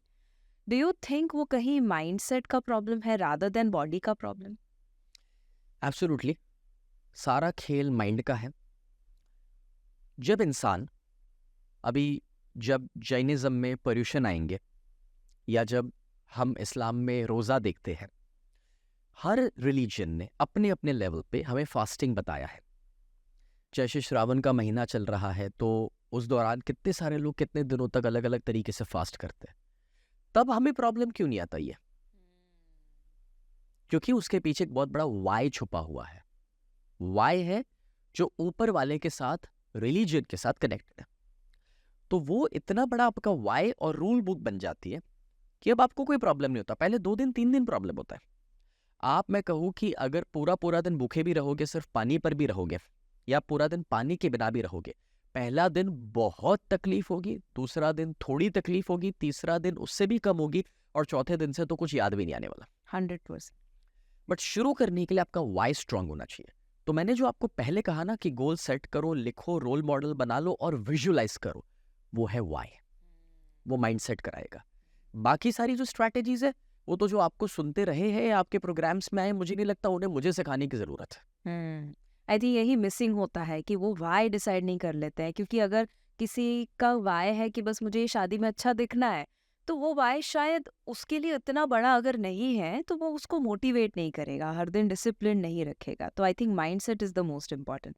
इसलिए आपके साथ जब भी मैं बात करती हूँ, वो ऑफ स्टेज हो सकता है, ऑन स्टेज हो सकता है, ऑन कैमरा हो सकता है, मुझे हर बार कुछ ना कुछ सीखने को मिलता है। और मैं आपको बहुत बार ये बताती भी हूँ कि आप सोशल मीडिया के ऊपर और ज़्यादा एक्टिव हो जाइए, पर आप नहीं हैं। जब हम ट्रैवल करने के लिए जाते हैं, जब हम बाहर जाते हैं, तो मैं हमेशा स्टोरीज़ अपलोड करती हूँ, रियल टाइम स्टोरीज़ या रील्स वगैरह शूट करना।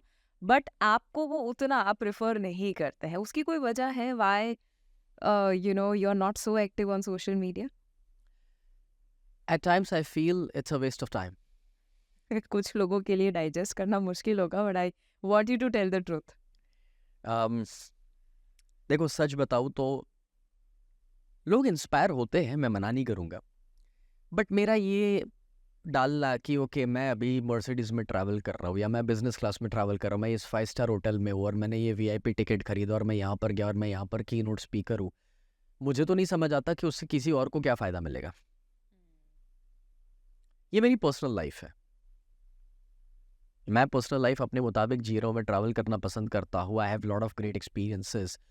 बट उसे मैं लर्निंग के रूप में जब मैं अपने सेमिनार्स वर्कशॉप्स लेता हूँ तब ज़रूर शेयर करता हूँ। बट ये कि मैं हर दिन सुबह से शाम अपलोड करूँ कि मैं इतने बजे उठ गया और इतने बजे खाना खा रहा हूँ और अभी मैं कॉफ़ी पी रहा हूँ, ये मेरे से नहीं होता। बिकॉज आई फील कि उसके लिए ना मुझे अपना फोकस शिफ्ट करना पड़ रहा है। That is the most important. अब जैसे मैं खाना खा रहा हूँ, अब मेरी फेवरेट डिश सामने आई है, चाहे घर पे हो या बाहर हो, and I am focused on enjoying that dish. और उस दौरान अब पहले प्लेट सेट करो, लाइट सेट करो, फिर वो फोटो लो। और सारे दूसरे स्टार्ट नहीं कर पा रहे, क्यों स्टार्ट नहीं कर पा रहे? जस्ट बिकॉज क्योंकि मैं फोटो ले रहा हूँ। कभी कभार ये 30 सेकेंड्स की काम है, बट अगर पूरे दिन को देखेंगे ना तो वो 30 सेकेंड नहीं रहता है। कभी कभी वो 30 मिनट तक चले जाता है, 60 मिनट तक चले जाता है। और फिर अगर खुद अपलोड कर रहे हो ना तो देखना भी पड़ता है ना कितने कि लोग कितने लाइक्स आए, कितने कमेंट्स आए, लोगों को पसंद आया या नहीं। एंड उस वजह से पूरे दिन में काफ़ी सारा वक्त आपका चले जाता है। नो डाउट अगर मेरे आजू बाजू कोई इंसान है वो मुझे रिकॉर्ड कर ले और कुछ रख ले तो I am fine with that. But हाँ, ये है कि मैं हर बार नहीं चाहता हूँ कि मेरे आसपास कोई रहे और मुझे शूट करता रहे। I personally feel I am not the social media guy. Hmm. Social media बहुत कमाल की चीज़ है। आई पर्सनली बिलीव कि कोई भी अपने फील्ड में आगे बढ़ना चाहता है उसे एक मार्केटिंग टूल के रूप में यूज़ करे। लोगों की ज़िंदगी में वैल्यू ऐड करनी है तो ज़रूर कंट्रीब्यूशन के रूप में यूज़ करे। है ये पावरफुल है। बट मैं थोड़ा ट्रेडिशनल हूँ, ओल्ड स्कूल हूँ। एंड आई पर्सनली फील कि मैं इस तरह से अगर कोई मेरे सामने बैठ जाए तो उसकी ज़िंदगी ट्रांसफॉर्म कर सकता हूँ। इंटरनेट के ऊपर आज इन्फॉर्मेशन का इतना ओवरलोड हो चुका है कि मेरे से बेहतर वीडियो बनाने वाले, मेरे से बेहतर एग्जाम्पल देने वाले, मेरे से बेहतर स्क्रिप्ट राइटर उधर बैठे हुए हैं। और अगर ऐसी हज़ारों चैनल चल रही है तो अभी तो 140 करोड़ की हमारी जनता है। बस सारे पॉजिटिव ही होने चाहिए ना। फिर क्यों नहीं है? क्यों आज डिप्रेशन सबसे ज़्यादा है? क्यों आज लोग सबसे ज़्यादा परेशान और नेगेटिविटी में है जब हर जगह अच्छी बातें चल रही है? तो है वो ज़रूरी, बट हो ये रहा है because of the information overload. वो चीज़ें एज ए ग्रांट ली जा रही है और उसकी वैल्यू नहीं हो रही है। अप्लाई नहीं कर रहा है, सिर्फ सुन रहा है। Yes, and I personally believe कि I am that old school guru कि मेरे जितने पार्टिसिपेंट्स हैं वो वक्त निकाल के मेरे वेबिनार, सेमिनार, वर्कशॉप से मेरे सत्संग टाइप के मॉडल्स में आते हैं या इनर सर्कल में, rather than just watching my small videos, because I believe मेरा इम्पैक्ट 1-to-1 में या मेरे सेशंस में इतना ज़्यादा है कि मेरा सेशन साल में एक बार भी वो अटेंड कर लेंगे काफ़ी है। उसके लिए हर दिन 2 मिनट के वीडियो की ज़रूरत नहीं है। That is so precise. क्योंकि स्नेह, आप खुद आपके ट्रेन द ट्रेनर प्रोग्राम में, मैं हेल्थ कोच प्रोग्राम में अपने पार्टिसिपेंट्स को हम दोनों सिखाते हैं कि पावर ऑफ सोशल मीडिया क्या है और उनको रेगुलरली स्टोरीज अपलोड करना, रील्स अपलोड करना चाहिए।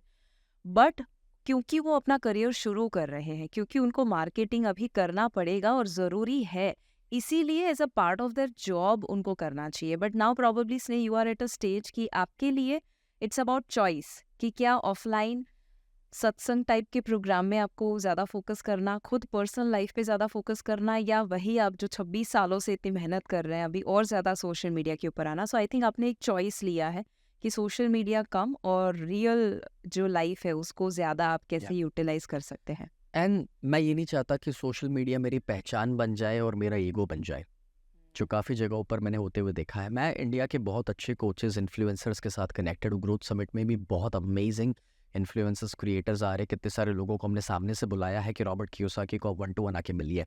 और पता है शिवांगी क्या होता है? जिस बंदे ने लाइफ में एक्चुअली कुछ किया नहीं है और जस्ट बिकॉज 2-5-10 लाख उसके फॉलोवर है या 1 मिलियन हिट हो गया है, उसे बात करते ना तो लगता है कि वो कोई अलग ही दुनिया में और हवा में उड़ रहा है। ईगो बढ़ जाता है उन लोगों का, मुझे भी अनुभव हुआ है। सोशल मीडिया आपके लिए कभी कभार एक गलत पहचान और ईगो का कारण बन जाता है। तो सोशल मीडिया पे आपका फॉलोइंग होना अच्छी बात है और आप अच्छा कुछ कर रहे हैं तो करना करते रहो, मैं सभी से कहना चाहूँगा। बस मैं ये कह रहा हूँ कि उसे पहचान ना बना लो। और फिर कुछ लोग क्या होते हैं, इतनी ज़्यादा उसमें कंजप्शन में चले जाते हैं कि वो एक उसमें भी एक रेस में लग जाते हैं कि अच्छा मेरे इतने फॉलोअर, शिवांगी मैडम के इतने फॉलोअर, और सबको देख देख के कॉपी करना, उसके वीडियो का कंटेंट उठाना फिर बनाना, ये एक अलग ही मेंटल गेम बन जाती है। और उसमें ही लोग अपनी जीत और हार को डिफाइन करते हैं। मैं इससे ज़्यादा डिटेल में तो नहीं कह पाऊँगा, बस इतना ज़रूर कह पाऊँगा कि ऐसे बहुत सारे कोचेज़ और सेलिब्रिटीज़ को मैंने कोच किया है और आपको हैरानी होगी कि उनके सैडनेस और डिप्रेशन का कारण सोशल मीडिया है, जबकि उनके मिलियंस ऑफ फॉलोअर्स है। बट उनके दिमाग में जो किसी और के साथ रेस चल रही है सोशल मीडिया के ऊपर, वो एक बहुत बड़ा इश्यू है। So I do create content, ऐसा नहीं है, बट मुझे वो लाइव बनाने में ज़्यादा मज़ा आता है। और वक्त है और मैं बना रहा हूँ। बट मेरे लिए ये मुश्किल है 100% कि भाई हर हफ्ते मैं वक्त निकाल के बनाऊँ। जैसे कुछ लोगों के लिए हर दिन एक्सरसाइज मुश्किल है, मेरे लिए हर हफ्ते एक वीडियो बनाना मुश्किल है। मेक सेंस, मेक सेंस, बिल्कुल सही बात करी। इसका मतलब ये नहीं है कि आपको सोशल मीडिया पे ग्रो नहीं करना है, इसका मतलब ये है कि सोशल मीडिया का सक्सेस आपके ऊपर हावी नहीं होना चाहिए, क्योंकि फेलियर को डाइजेस्ट करना शायद आसान हो सकता है, बट ये सक्सेस डाइजेस्ट करना सबके लिए आसान नहीं होता। और जो ईगो ना बढ़ाकर उस सफलता को एक ग्रेटिट्यूड के रूप में ले ले कि आज मेरे अगर यूट्यूब, फेसबुक, इंस्टा को मिलाए तो 1.7 1.8 मिलियन है, आपके भी इतने मिलियंस ऑफ फॉलोअर्स हैं, but you take it as a gratitude, कि जहाँ पर आपको मौका मिल रहा है उनकी लाइफ में वैल्यू ऐड करने का। तो उसने आपके हिसाब से जो लोग सोशल मीडिया पे लाइफ अपनी जो दिखा रहे हैं उसके चक्कर में कहीं ना कहीं फेक लाइफ भी जी रहे हैं, do you feel so? Absolutely. और आपको पता है, लोग आर्टिफिशियल प्लेन में बैठकर भी ये दिखाते हैं कि हम चार्टर्ड प्लेन में ट्रैवल कर रहे हैं। काफ़ी लोग किसी की मर्सिडीज़ किराए पे लेकर भी दिखाते हैं कि हम मर्सिडीज़ में घूम रहे हैं। ये सब हो रहा है फॉलोअर्स के चक्कर में। लोग ग्लैमरस दिखने के चक्कर में, ज़्यादा फॉलोअर्स पाने के चक्कर में अपने बॉडी में भी काफ़ी सारी सर्जरीज़ और मल्टीपल चीज़ें कराते हैं। दुनिया भर का मेकअप और फिल्टर उसके लिए यूज़ किया जाता है। कितने सारे कपड़े खरीदे जा रहे हैं। मुझे नहीं समझ आ रहा कि ये फॉलोअर्स बढ़ा करके क्या हो जाएगा। आई मीन सी, शायद मुझे लगता है कि उन लोगों को लगता है उससे उनका नाम होगा, वो फेमस होंगे, उससे उनकी एक इनकम क्रिएट होती है, बिकॉज उसमें एफिलिएट मार्केटिंग, उनको कहीं इनवाइट किया जा रहा है, पेड प्रमोशन का मौका मिल रहा है। अच्छी बातें हैं, मैं कोई चीज़ का खिलाफ नहीं हूँ। मैं बस ये कह रहा हूँ कि उसके बाद कभी कभार ये हो जाता है कि आपको उस चीज़ की इतनी आदत हो जाती है कि आप किसी के साथ सच्चे ही नहीं हैं। आप अपने आप के साथ भी सच्चे नहीं रहते, आप अपने परिवार के साथ भी सच्चे नहीं रहते। ये ना हो, ये बहुत ज़रूरी है that you understand and value the real life rather than the real life. और सोशल मीडिया के चक्कर में सोशल लाइफ कहीं ना कहीं ख़त्म हो चुकी है, एक इंसान अकेला हो चुका है, भले ही उसके मिलियन फॉलोअर्स क्यों ना हो। So the bottom of the story is कि अल्टीमेटली सफलता ऑफलाइन हो, ऑनलाइन हो, सोशल मीडिया पे हो, वो सिर्फ एक हिस्सा है, बट वो एक हिस्सा ही रहे, वो आपकी खुद की लाइफ होल एंड सोल ना बन जाए, उसका हमें ख्याल रखना है, बिकॉज बहुत सारे कोचेस हैं जो इसे देख रहे हैं। सो जैसे आपने स्काई डाइव की बात की, एवरेस्ट बेस कैंप की बात की, इन अ वे आई थिंक जो हम हमेशा बात करते हैं कंफर्ट जोन की, कि कंफर्ट जोन से बाहर आना बहुत ज़्यादा ज़रूरी है, ग्रोथ बहुत ज़्यादा ज़रूरी होता है। मुझे पता है कि उसके लिए आप बहुत अलग-अलग प्रोग्राम्स भी अटेंड किए, किताबें पढ़े, आप खुद प्रोग्राम कंडक्ट करते हैं और आपके लिए growth matters a lot. Does it help in improving your health? क्या ग्रोथ का और हेल्थ का कोई कनेक्शन है या ऐसे अलग-अलग अनुभव करना, नई-नई चीज़ों को सीखना, क्या उसका और हेल्थ का कोई लेना-देना है? दो सिंपल सी चीज़ें हैं। पहले सबको समझना ज़रूरी है कि अगर हमारे ये मसल की कैपेसिटी 5 किलो है और आप उसे 5 किलो का वज़न देंगे, if you are not pushing yourself then there is no growth. Capacity 5 kilo की और आप उसको 6 किलो का वज़न देंगे, तभी जा कर के अब वो मसल फटेगा और वो मसल फटा, रिकवर होगा और रिकवर होगा तब वो अपनी कैपेसिटी डेवलप करता है 6 किलो के लिए, बिकॉज वो माइंड को ये मैसेज मिला, बॉडी को मैसेज मिला कि इसको तो 6 किलो उठाना है। तो जो नया मसल बनेगा वो पावरफुल और स्ट्रेंथ वाला बनता है। नो डाउट उसके लिए न्यूट्रिशन, स्लीप, एवरीथिंग मैटर्स। फिर जब आप 6 किलो के साथ कंफर्टेबल होते हैं तो आप 7.5 किलो पे जाओ, 7.5 से कंफर्टेबल हो जाओगे 2 हफ्ते में, 3 हफ्ते में, तो आप चले जाओ 10 किलो के ऊपर। मे बी 2 महीने में उससे कंफर्टेबल हो गए तो आप 15 किलो पे जाओ। You have to constantly push. इसका क्या मतलब हुआ कि जो लोग कहते हैं कि हम तो वॉक करते हैं, मैं कभी कभार कहता हूँ आप टाइम वेस्ट कर रहे हैं। समझाता हूँ। वॉक उन लोगों के लिए काम का है जो बेड पर है, घर पे है, कुछ नहीं कर रहे, मगर वॉक उन लोगों को ज्यादा हेल्प नहीं कर रहा है कि जो ऑलरेडी एक्टिव है। क्योंकि आपने चलना किस उम्र पे सीखा था? 2 साल, 1.5 साल। 1-1.5 साल की उम्र पे सीखा। अब आप एक्सपेक्ट करते हो कि जो आपके बॉडी ने 1-1.5 साल की उम्र से अडेप्ट किया हुआ है वो आपको रिजल्ट देगा। So you have to push. मतलब कि वॉक बहुत काम की चीज है, बट मैं समझाता हूँ कि अगर आप रूटीन में वॉक कर रहे हैं तो अब आप जब इस बार वॉक करोगे तो थोड़ा पुश करो अपने आप को कि भी आप 20-30 मिनट्स तक जा सके।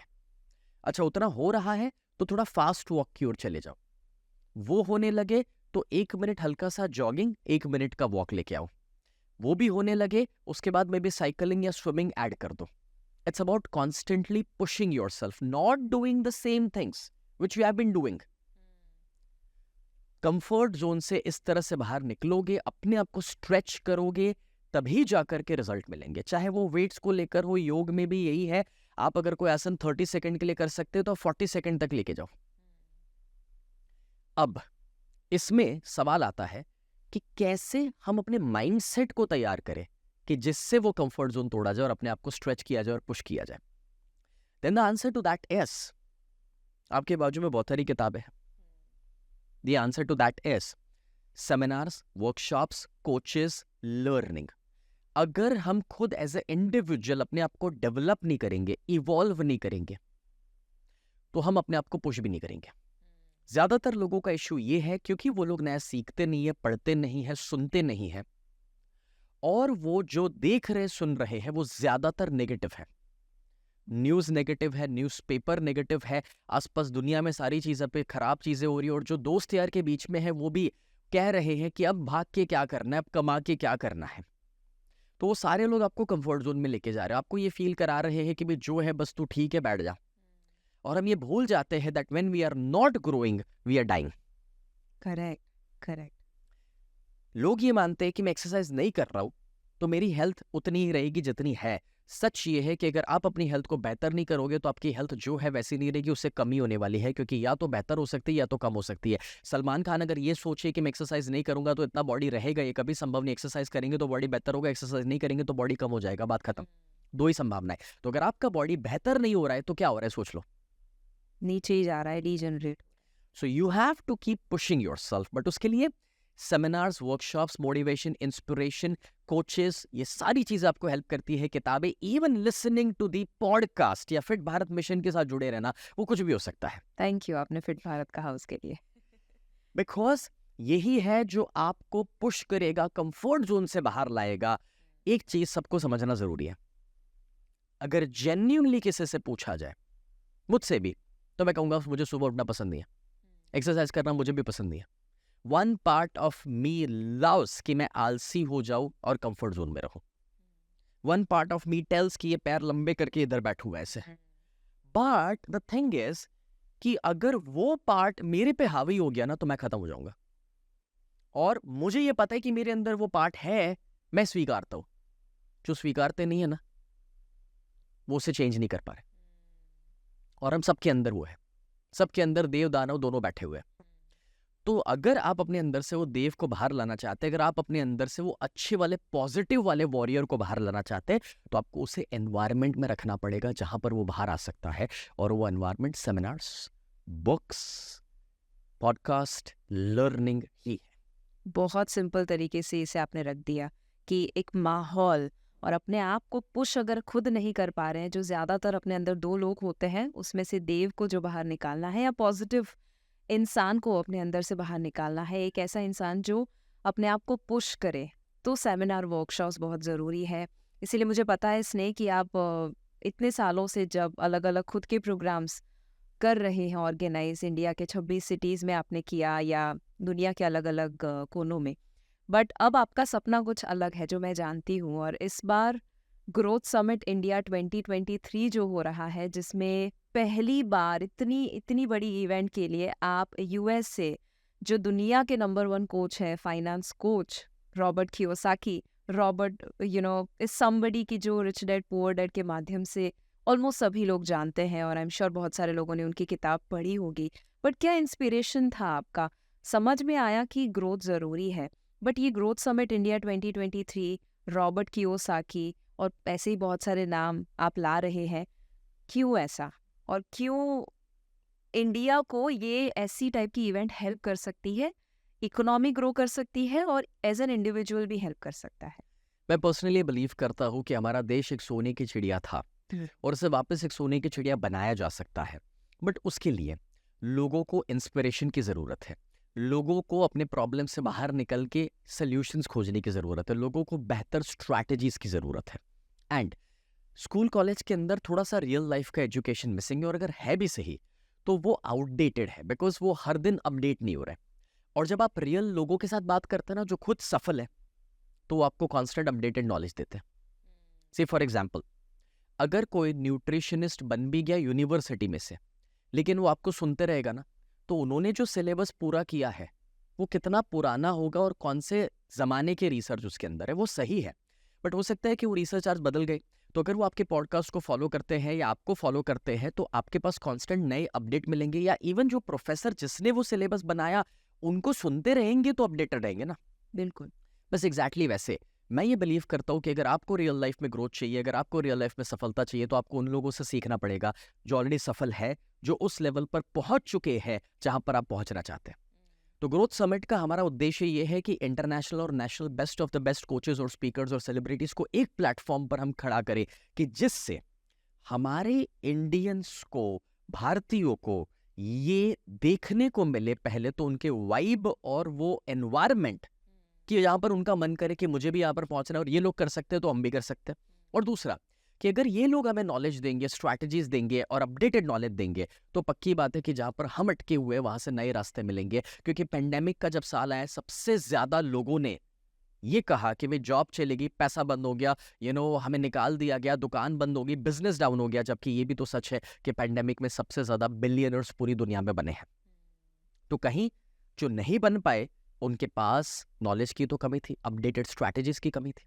सो रॉबर्ट कियोसाकी को जब हम ला रहे हैं, तो पूरी दुनिया के वो फाइनेंस के नंबर 1 कोच है। डोनाल्ड ट्रंप के साथ उन्होंने 2 किताबें लिखी है, और वो आके जब हमें फाइनेंस पढ़ाएंगे, मनी के बारे में सिखाएंगे। या फिर रणवीर अलाबादिया आ रहे हैं, जो इंडिया के नंबर 1 पॉडकास्टर के रूप में जाने जा रहे हैं। या फिर बाइसेप्स। यस, अमन गुप्ता आ रहे हैं, जो शार्क टैंक में रह चुके हैं। या इवन जो best of the best coaches है, लाइक सुनील तुलसियानी जी कनाडा से आ रहे हैं। उसके साथ रॉबर्ट जी एलन अमेरिका से आ रहे हैं। या कोच BSR भूपेंद्र सिंह राठौड़, या फिर इवन देव गढ़वी हो सकते हैं, या संदीप गुप्ता हो सकते हैं, या बिजनेस कोच राहुल जैन हो सकते हैं। 9-10 इतने पावरफुल पर्सनालिटी है। ये सारों को अगर आप मिला दो ना, तो सबका सोशल मीडिया फॉलोइंग इकट्ठा होकर 2 करोड़ से ज्यादा का है। बिल्कुल। अब इतने जब लोग उन्हें चाहते हैं, तो मतलब ये है कि उनके पास कुछ तो अमेजिंग है देने के लिए, right? Because millions of people are following them. और वो लोग आके अपना best of the best experience जब लोगों के साथ रखेंगे, मैं ये मानता हूँ शिवांगी कि जब आप अपने एक्सपीरियंस से सीखते हो ना, बहुत लेट हो जाता है। और जब आप दूसरों के एक्सपीरियंस से सीखते हो, क्योंकि जो आदमी स्टेज पे आके दुनिया को 5,000 लोगों को कुछ सिखा सकता है ना, मतलब ये है कि उसने अपने उस सब्जेक्ट में 10-15 साल तो निकाले हैं, तभी जाकर के वो 5,000 लोगों के सामने अपना कोई एक्सपीरियंस रख सकता है। और जब आप 9 या 10 लोगों को सुन रहे हैं, मैं सबका 10-10 ईयर्स का एवरेज एक्सपीरियंस निकाल दूं, वैसे तो कुछ लोग तो 30 और 50 साल के एक्सपीरियंस वाले आ रहे हैं, मगर सिर्फ 10 साल, तो आपको 100 साल का एक्सपीरियंस अगर 3 दिन में मिल सकता है, और वो भी कुछ गिने चुनी फीस दे करके, तो ये बेवकूफ़ी होगी कि आप वो पैसा बचाओ और उसे अटेंड ना करो और बचा करके पिज्ज़ा ही खरीदने वाले हो और मिंत्रा से ही शॉपिंग करने वाले हो और गोवा ही घूमने जाने वाले हो। तो उससे तो बेहतर है कि invest that money on yourself for growth and learning. या आपका जो माइंडसेट जो अब तक हमने बात की, कैसे उसे ठीक करना, उसका ये प्रैक्टिकल तरीका है। और ग्रोथ समिट इंडिया सबके लिए ओपन है, कोई भी उसमें पार्टिसिपेट कर सकते हैं। और इसीलिए मैं जो भी लोग और भी डिटेल जानना चाहते हैं या इनकेस आप पार्टिसिपेट करना चाहते हैं, मैं लिंक भी डाल देती हूँ डिस्क्रिप्शन में और कमेंट में। मैं खुद जा रही हूँ, ऑफ कोर्स स्नेह भी वहाँ पर है। और ये पूरा ऑर्गेनाइज जो किया है, बस एक ही पर्पस है कि इंडिया को एक ऐसा फ्लेवर दे जिसके लिए बहुत सारे पैसे डॉलर्स में खर्च करने पड़ते, ट्रैवल करना पड़ता आउट ऑफ इंडिया और अटेंड करना पड़ता, जो नहीं करना पड़ेगा। बट स्नेह, मुझे आखिर में एक सवाल मैं चाहूँगी कि ज़रूर आप उसका जवाब दें, जो मैं भी एज योर वाइफ भी जानना चाहती हूँ कि आपने इतना सब कुछ अचीव कर लिया है, क्या पर्पस है आपकी लाइफ का? क्यों करना है ये अचीव? हमारी ज़िंदगी का पर्पस, मैं 2G फॉर्मूला हमेशा कहता हूँ, जैसे आजकल तो हम 5G की बातें कर रहे हैं, मगर 2G, पहला G ग्रोथ, अपने आप को एक बेहतर इंसान बनाना। ग्रोथ का मतलब यहाँ पर सिर्फ पैसा या सक्सेस या मटेरियलिज्म नहीं है। ग्रोथ का मतलब है इवोल्यूशन, खुद का इवोल्यूशन, अपने आप को बेहतर करना, अपना बेस्ट वर्जन बाहर लेकर आना। जब भगवान कृष्ण ने अर्जुन से कहा कि तुम्हारे लिए लड़ाई करना क्यों ज़रूरी है, और जब अर्जुन नहीं लड़ना चाहता था, तो ये समझाया कि भाई तुम्हारा जन्म हुआ है इस महान युद्ध के लिए। अगर तुम नहीं लड़ोगे तो तुम्हारे अंदर की काबिलियत बाहर ही नहीं आएगी। तो हम सभी के अंदर का एक बेस्ट वर्जन है। हमने कभी अपने आप को ये पुश करने की कोशिश ही नहीं करी है कि वो पहले तो बेस्ट वर्जन में बाहर लाओ अपना। लोगों का इश्यू पता है क्या है? Fixed mindset. और फिक्स्ड माइंडसेट ये, मैं तो ऐसा ही हूँ, ये तो मुझे आता ही नहीं है, नहीं मैंने तो कभी किया ही नहीं, नहीं मेरे को तो मन ही नहीं किया कभी। और मैं लोगों से पूछना चाहूंगा कि लाइफ में जब तक आपने पिज्जा नहीं खाया था, तब तक पता चला था कि पिज्जा आपका फेवरेट है? खाया तो पता चला ना। अरे मैं तो वो साउथ इंडियन पसंद है, भाई तू खाएगा तो पता चलेगा साउथ इंडियन तुझे पसंद है या नहीं है। एग्जैक्टली वैसे आई पर्सनली बिलीव कि जब तक करोगे नहीं कुछ, तब तक पता कैसे चलेगा। सो आई एम नॉट मोटिवेटिंग कि आप बाहर का खाना खाओ, I am just giving you a metaphor कि उसी तरीके से आप चाहे वो एक्सरसाइज करना हो सकता है, चाहे नया कोई चैलेंज उठाना हो सकता है, कोई नया गोल हो सकता है, जब तक ट्राई नहीं करोगे पता नहीं चलेगा। और हम सभी के अंदर से फिजिकली, मेंटली, इमोशनली, स्पिरिचुअली हमें अपना बेस्ट वर्जन बाहर लेकर आना है, उस लेवल पे हमें ग्रोथ करना है। So that's the first G, growth. Second G जो है, दैट इज गिविंग। अब जब हमने ग्रोथ किया है तो हम उस चीज को कैसे और लोगों तक पहुंचा सकते हैं, that's what you have to think. See I tell you something interesting Shivangi. हम कहते हैं कि जीव जंतु जानवर पेड़ पौधे सब कुछ भगवान ने बनाया, ईश्वर ने बनाया, ऊपर वाले ने बनाया, खुदा ने बनाया। अब आप सोचिए कि उन्होंने इंसान को बनाने के बाद क्या बनाया?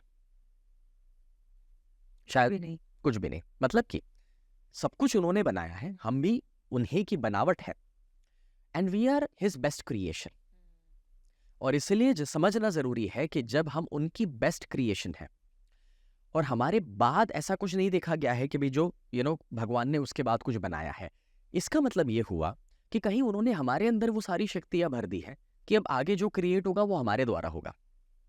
सो in this process if we expect कि भगवान वापस आएंगे और वो जो गरीब है, जो जरूरतमंद है, जो जिनके पास नॉलेज की कमी है, उनको आके मदद करेंगे, तो दैट्स नॉट गोना हैपन। वो हम ही को करना है।